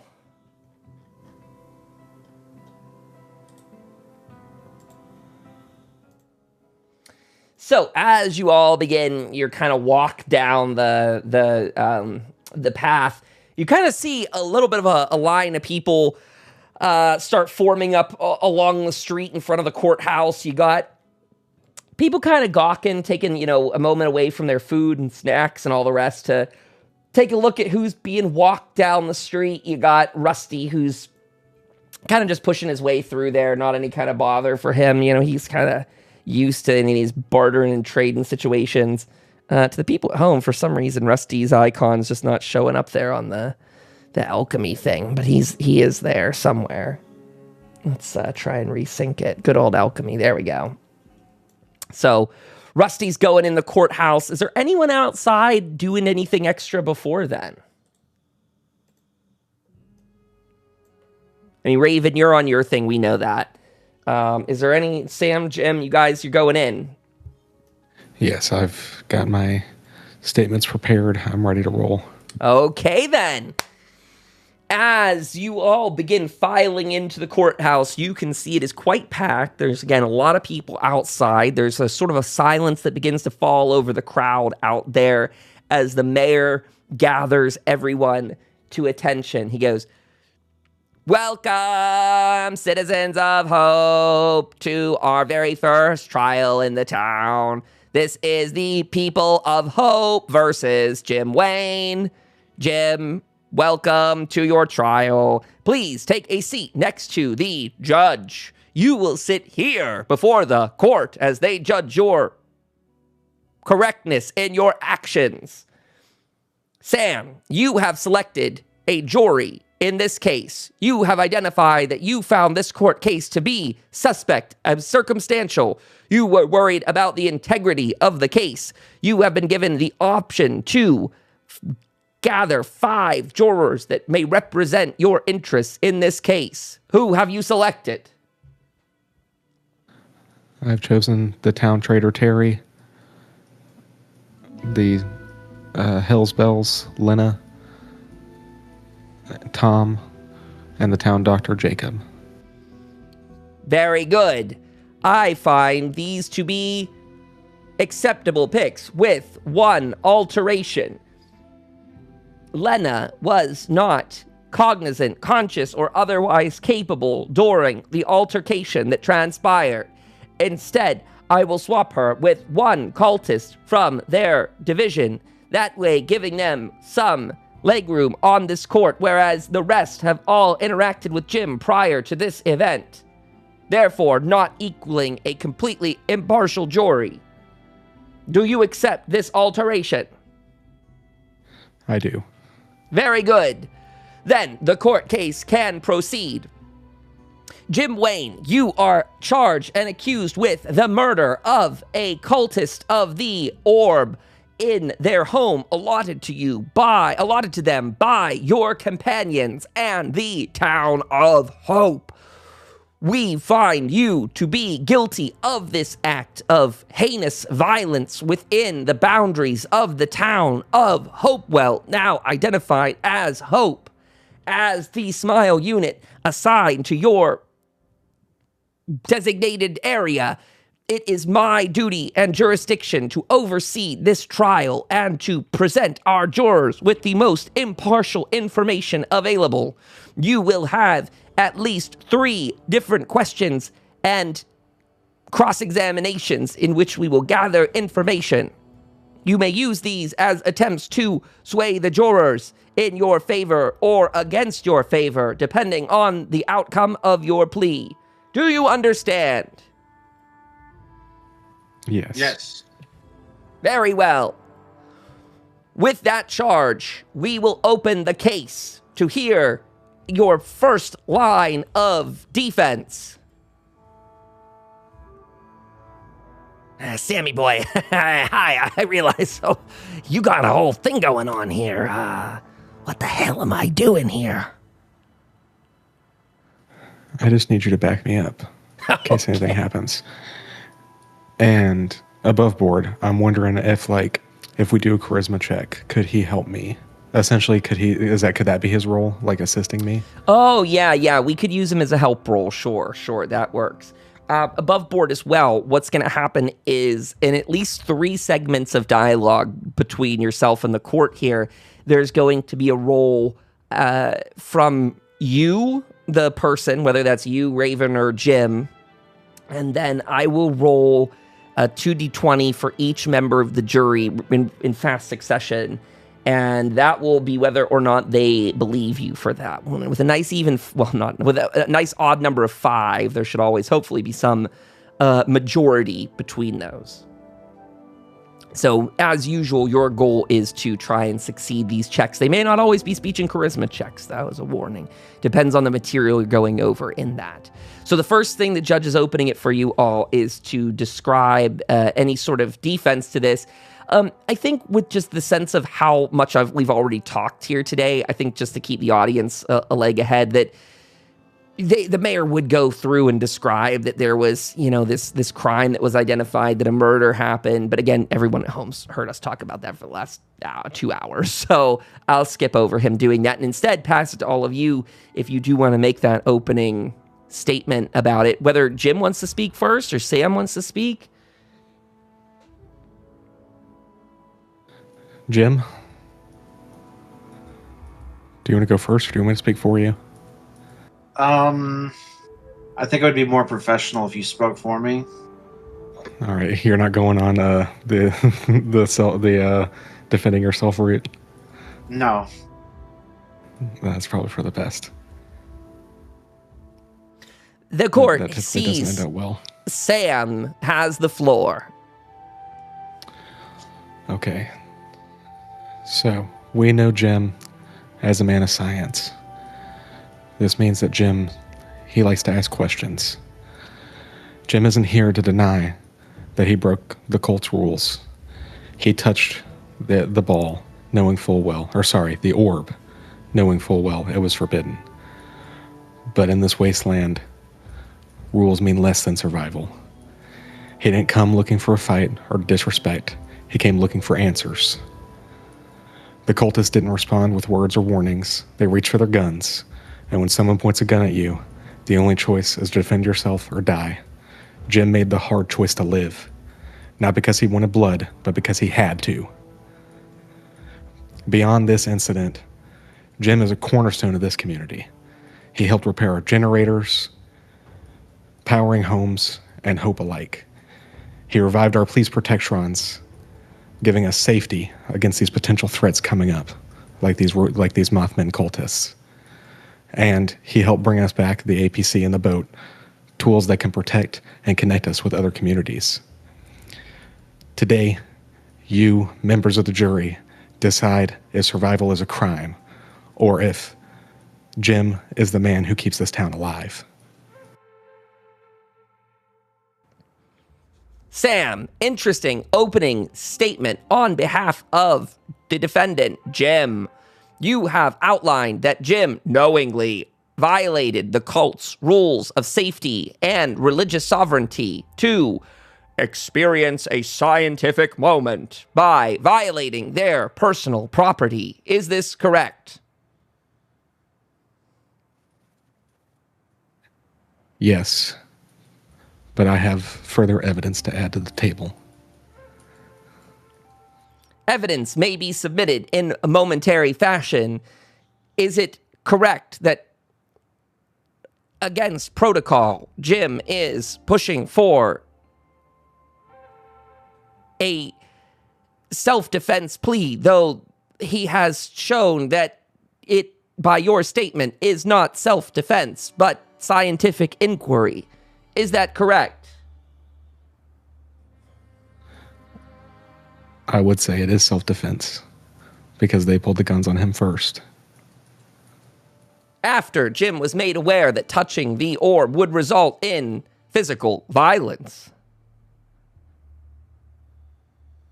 Correct. Correct.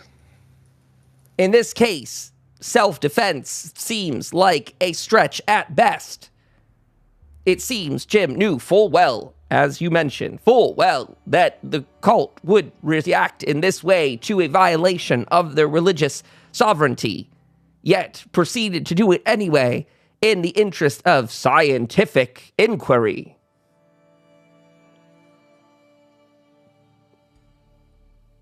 Is that correct? Correct. So in this context, Jim knew that he was violating these people's personal property when he went into their home. Then, when the cultists acted exactly as he expected them to, he saw a drawn weapon and chose to proactively eliminate the cultist wielding the gun. Is that correct?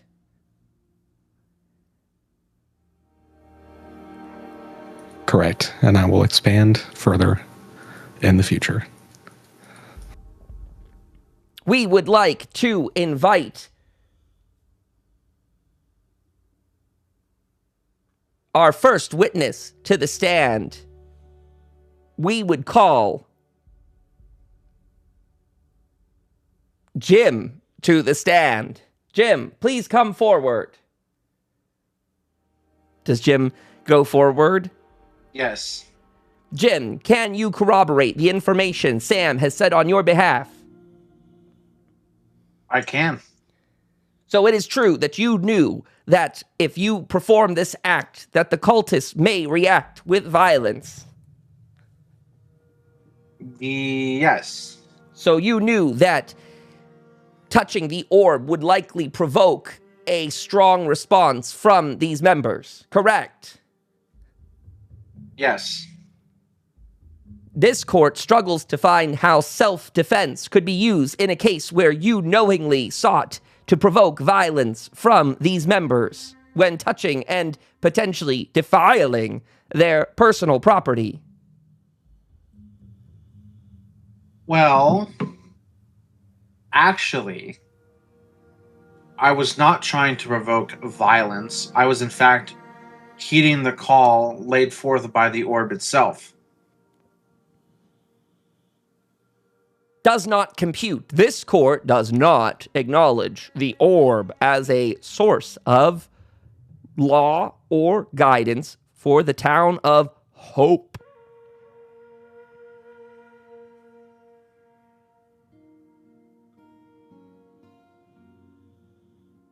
Do you have anything else to say for yourself? No, Your Honor. Then we would dismiss Jim unless any of the opposing counsel wishes to cross-examine him. We have found that his testimony here is damning.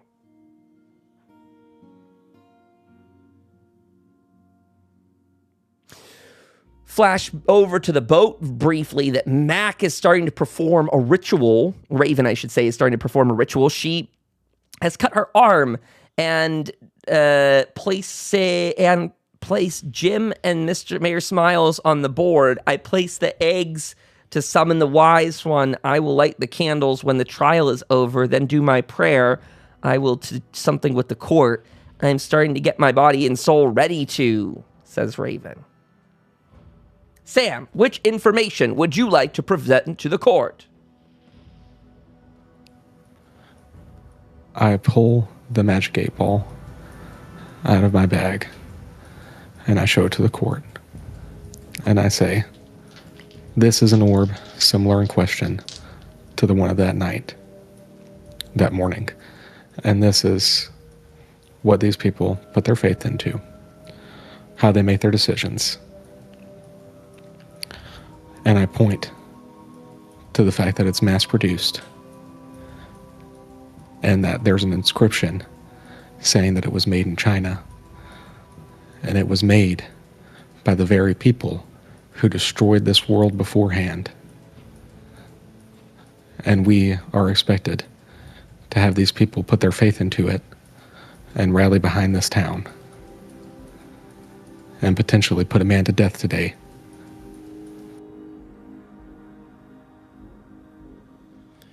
The court does not know how to process this statement. The cult's religious beliefs are irrelevant to your friend extrajudicially murdering them in their home after handling their property.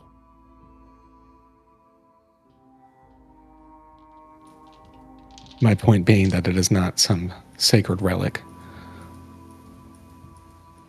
And that drawing weapons over this was ludicrous to begin with. Is sacred not defined by those who hold it in such regard?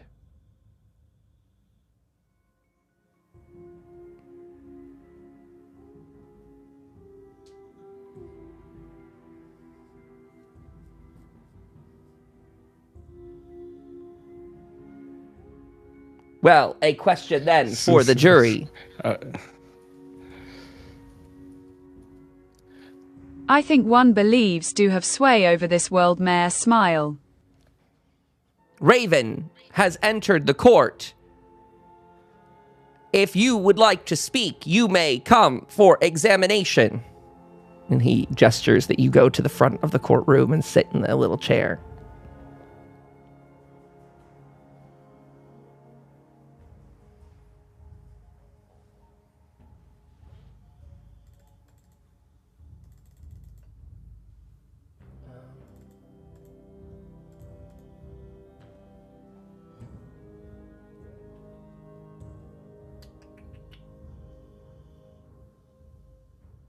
Ask then, Mayor. We'll let Sam go ahead and do your charisma roll and see what you get as a score. And then it's up against all these other people on the jury here.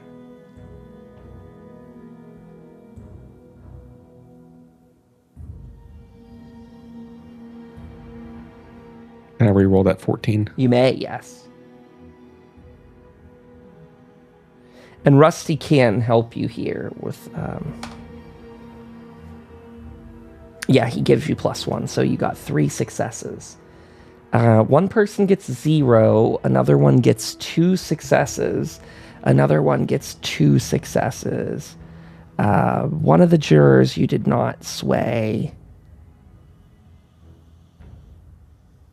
And the other did not sway. So you're able to sway 3 of the jurors in that case. So that round goes to you guys in that case. Raven is now up on the stand. Raven, we will ask you a battery of questions to which you can answer yes or no. Is it true that you have traveled with this companion, Jim, for approximately 4 weeks or slightly more? Yes. Have you, in the time you have known him, seen Jim commit violent acts?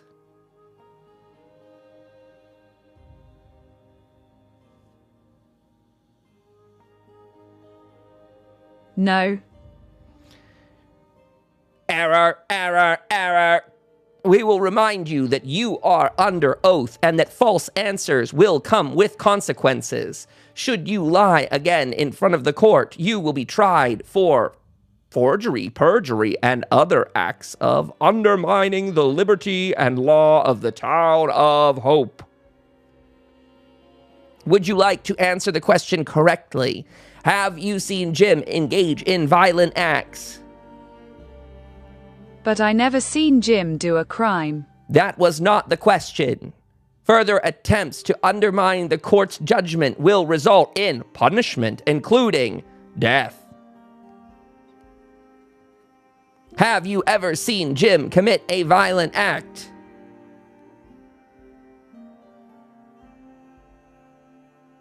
No.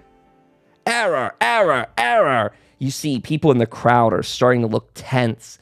Lena kind of looking around. Hell's Bell's got a pretty composed face, but a little bit of a grin shining through on it. The mayor turns full body pivot towards you, Raven, and you can see both of his arms extend forward, displaying the laser systems. The court will ask you one more time for an honest answer. It is known that Jim has committed violent acts in your presence in front of the town of Hope, in defense of the town, including Mirelurks and other targets.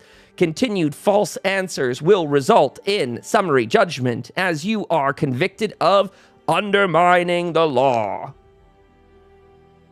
Could we try one last time with honesty, please?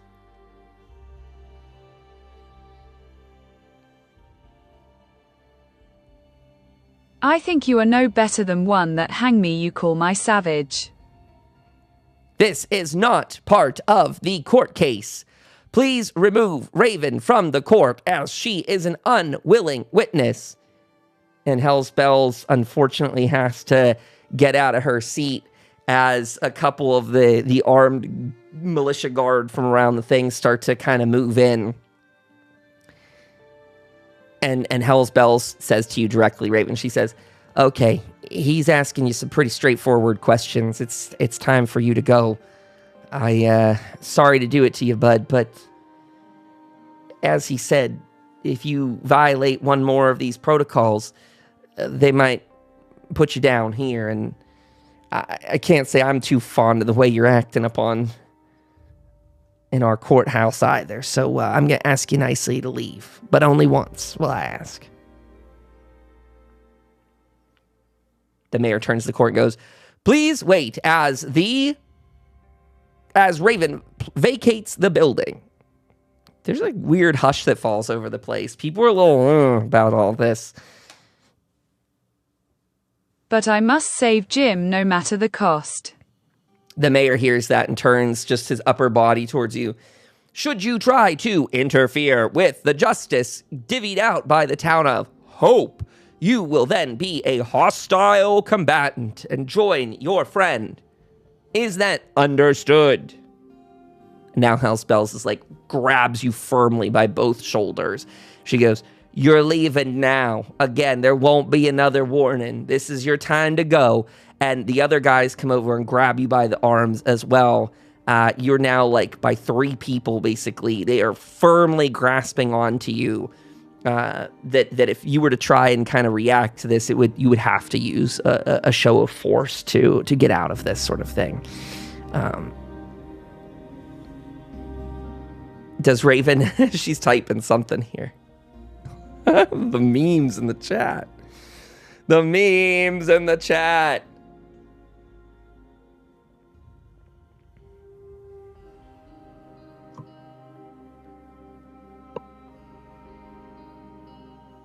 I will go for now. Yes, you will, says Hell's Bells, and they drag you out the door.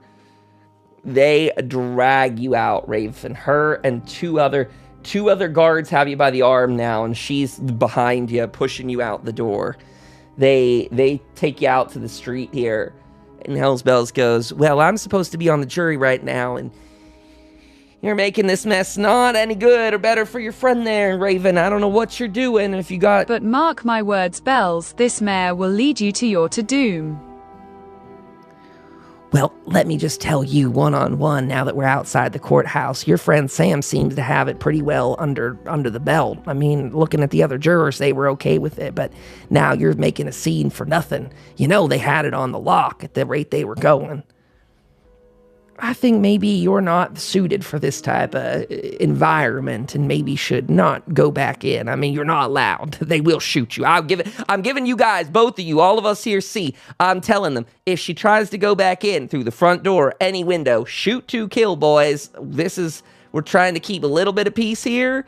And if you're trying to not do that, then, well, you see, now we're going into a little bit of frontier justice. Let's just hope we can keep it to one death today at most and not have a whole town shootout, huh?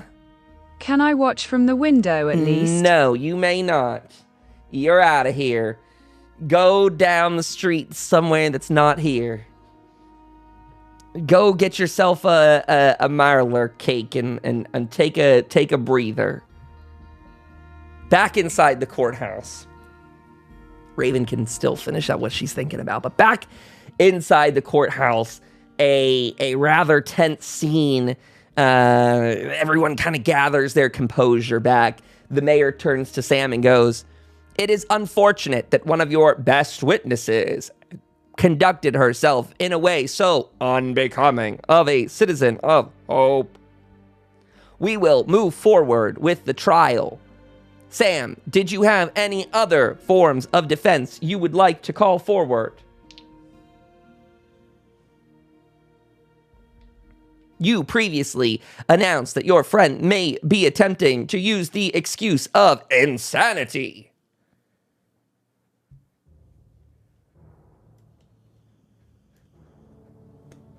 Yes.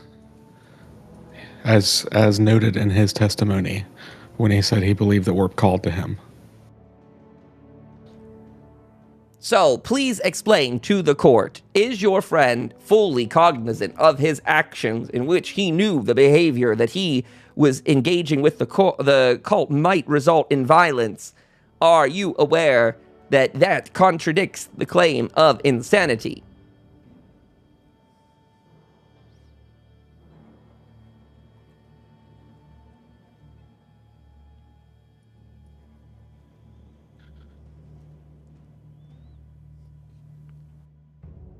I think that it's possible that this orb has put him into types of a fugue state where, despite knowing now that he was told before, at that point in time, it didn't matter.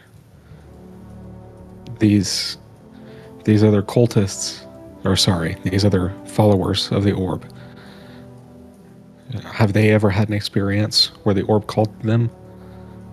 Have they felt that strong power pull from them before?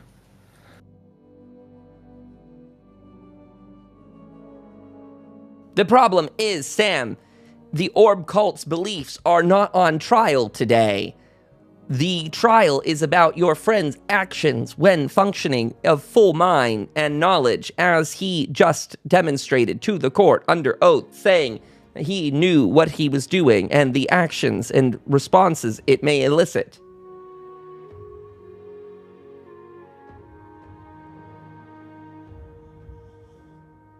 Is the argument that because the orb cult's beliefs do not stack up to your own, that their ideas are therefore lesser and worthy of extermination at any time? I'm implying that he was so enchanted by their beliefs that he felt the urge to touch it. He may have known that it was bad, but he was pulled directly to it from the orb itself. Just a heads up, Sam, or Sky, we're hearing a constant clicking from your side whenever your mic goes live. It sounds like a mouse click, maybe? Oh, sorry. No worries if that's something that... So then, the consensus is Jim was so enchanted by this orb he knew he should not touch that he was then prone to acts of violence, including the murder of one cultist. Yes, Raven, you may roll a sneak check. Difficulty 3? 4, because they're there. You better use AP. People are there.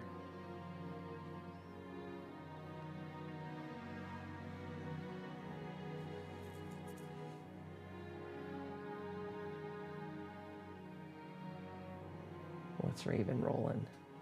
Difficulty 4, Raven.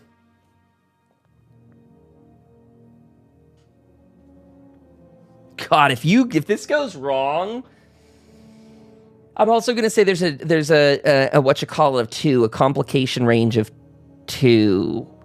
It could be more, but I'm going to go with a complication range of 2. Is Raven ready for it?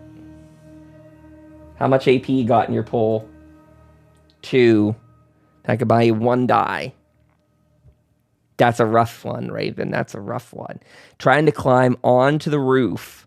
Keep in mind, it's so high because you're trying to climb on the roof in the middle of the day with a crowd outside, including 3 security. I mean, I think Hell's Bells has probably gone back inside, but, you know, she's left probably one guard outside, that guy that you can see there, and you've got the other inside with her. Maybe the others stayed out there too. So very high difficulty to get up there just because it's the middle of the day and everyone can see you, basically. You also were really unceremoniously, like, booted out of the courthouse. So, like, people in the street would have definitely paid attention to that. Like, they definitely would have seen that you were very, like, bluntly, curtly, like, tossed out of the courthouse.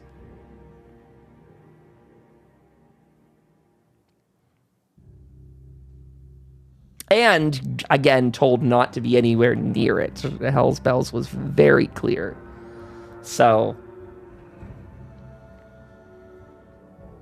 freaking rock on, Raven. Let's go, Raven! Come on, what are we doing? I will buy one more die. Let's flip and go. Oh my god, this is so bad. Okay, let's do it, Raven. Come on. Come on, what do you have to lose? Your life. Whoa! That's crazy.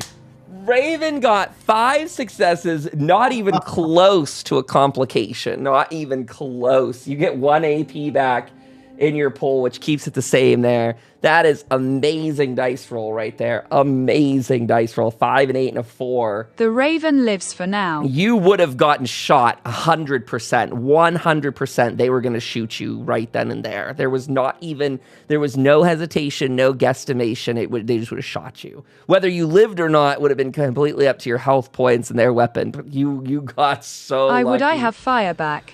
You could have. The complication would have also like put your foot through part of the roof of the ceiling of the church or anything like that. So you got real lucky. You were up there, stealthy as hell. You must have gotten lost in that crowd so quickly, double back around, got a chance to pet the Brahmin right as you swoop right up on the side of it. It's almost like watching like a leaf in the wind or something. She's right up the side of it. You barely even notice it's happening. Nothing to even see. And she's there. Are you doing anything while the rest of this is going on? Because I think we're about at a ready point to roll again for these people. Trying it a different way. They're rolling a lot of dice. Okay, so... I'm just watching and listen.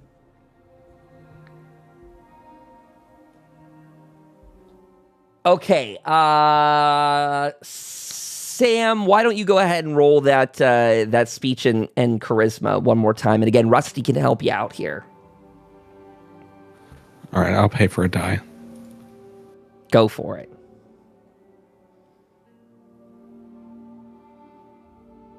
Two successes. Okay, gotcha. Let's Can see. I use my perk to reroll that? Yes. Is there any limitation, by the way, on how often that perk is used? Is it? Well, because I have the perk and I was wearing the clothes. Oh, okay. So one's getting used once and the other's getting used the other time. Yes. Gotcha. Yes, you may.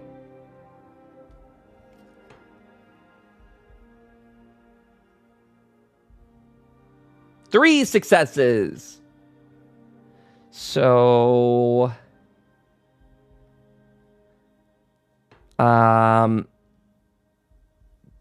3 jurors are with you, 2 are against. I think that's the same as it was last time, broke down. So this, we got one more roll left in the court here for tonight. So I think at this stage, the mayor starts bringing a conclusion to all of this and goes, are there any more cases to be brought forward in evidence or other arguments before the jury convenes to decide upon the verdict?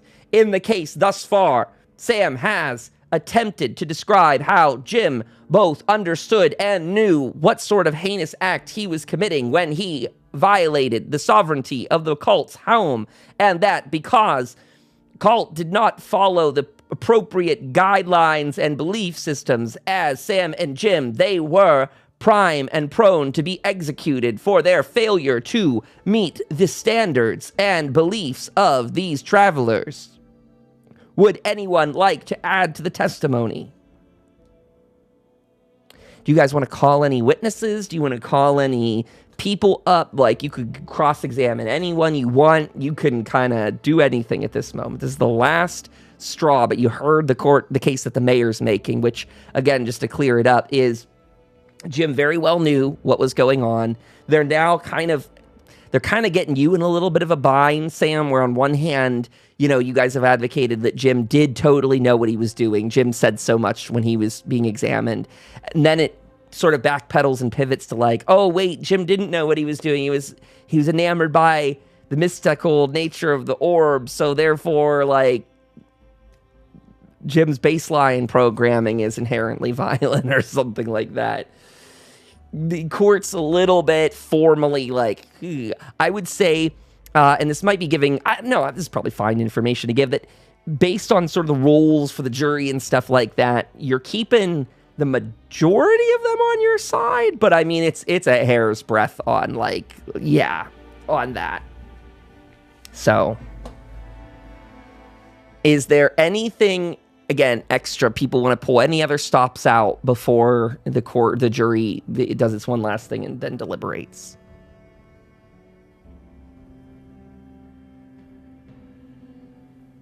I feel like I've exhausted a lot of what I have to say. Okay. I don't know what I would ask them that we haven't already kind of established. If Jim has any ideas, I would be all for it. Jim? No, I mean, we've done as much as we could, I think. Okay. And Raven up on the roof. Anything you want to do before they go and start deliberating?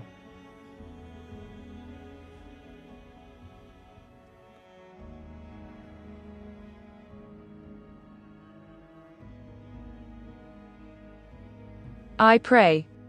Okay, so you formally pray then, right? Are you using a luck point to channel, and is this using your whole experiment from earlier?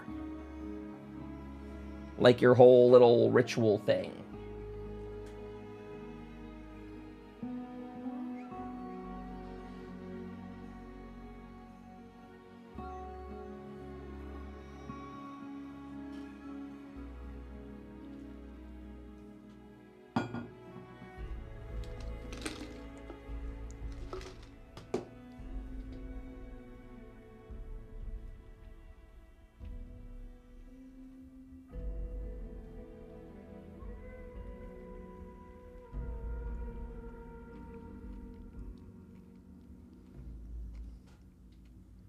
Know this prayer more like one would do for safety. Okay, so you're not praying to the Mothman. No. Well then. That brings us to the conclusion of today's episode. The court comes to a close as the mayor says, given the evidence presented today and the arguments, we would now ask the jury to deliberate and give us their answer first thing in the morning. Until then, please enjoy the festivity and food. There are street vendors and supplies now that we have our illustrious Rusty in town. Please help yourself to merchandise and vending items. And the court looks a bit shaken in the face as you all look out and begin getting a read of this courtroom. You see that the faces of your friends are very, very mixed. There is a wave of uncertainty over them. The answers and cases put forward today didn't really bring anyone satisfactory closing on the subject. The orb cult, who is there in attendance, very nonchalant, almost uncaring in their visuals. You can pretty much see that they're there just out of being there, that this affected them directly, but they don't really care about the brother that was killed per se, and they don't really care about the town's order and proceedings. And I think that would be something that maybe has come through to everyone today as well, would be that the cultists aren't really invested in this per se. They're here out of circumstance. The townspeople, your read on them is that they're very worried about the precedents that all of this set. That it was demonstrated that you guys are concerned that the mayor maybe is bringing something negative upon the town, but given that their last interaction with all of you before you just returned was you guys slipping off after the cultist was killed, there's certainly an uneasiness to the court. And as much as I want to give everyone an answer on where we hang today, we are just simply out of time. It is 10 o'clock, and it is about time for us to skedaddle. I think that's where we'll bring it to a close this week, everyone. You all can place your bets on where the last segment of the court shuffles out. Will Jim get a clean bill and survive another week, or will a bit of chaos ensue when we resume for next week's episode of Tales from Tomorrow? Under the Mothman's embrace. To everyone out there at home, I want to thank you for tuning in tonight. And I want to thank all of my players who put up a great legal defense for Jim. I want to shout out our friend Sky, who plays his character Sam, our friend Dark Knight, who plays his character Jim, and our friend Mac Ravenblood, who plays her character Raven.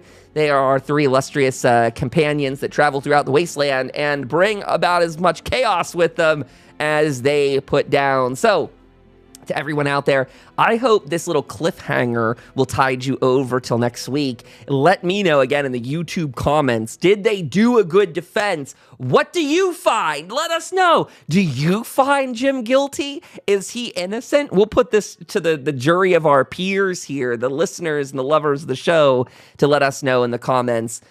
Please leave a comment on YouTube about that. That'd be very, very interesting. We still got Raven up on the roof, so who knows what she might bring about. Whoo! I felt the mayor was unfair, says Raven. Well, you guys can tell me all about the mayor's unfairness in our decompress episode, The Case Review, which follows this one directly afterwards. I got to take this beautiful doggo outside. He's come over to say hi. Hi, Louie. And let our friends gather their thoughts on this episode. I hope there will be a lot of chatter. And I want to tell people that if you like this episode, I mean, not only give this a thumbs up, but check out the description there. We've now got the case reviews, should be tagged, or I should say linked in this episode's description. If you're on Spotify or a podcast player, just maybe go to overseerkyle.com. That'll get you links for it in case it's not there. But everyone on YouTube, that'll definitely be there for you. I want to thank you again for your time and your energy tonight. If you joined us in the Twitch chat, absolutely amazing. We appreciate you so much for being here. A brief reminder that you can use the code VAULT20 to save 20% off at checkout on the Bethesda Gear Shop. And if you want to get yourself a copy of this TTRPG, you could use our evergreen code BTAILS on the Modifius site to save 10%. And as always, all of our links, as I just mentioned, well, that's not the one that has it. This one, all of our links are at overseerkyle.com. But the one I flashed up there in the meantime was the coffee link, so you can go find it there too. All the good stuff. That's everything. Join us in Discord. Join us on Twitch. Join us on Instagram and TikTok. All the rest. We'll see you later, everyone. Be safe out there in the wasteland. Until next week. Bye-bye.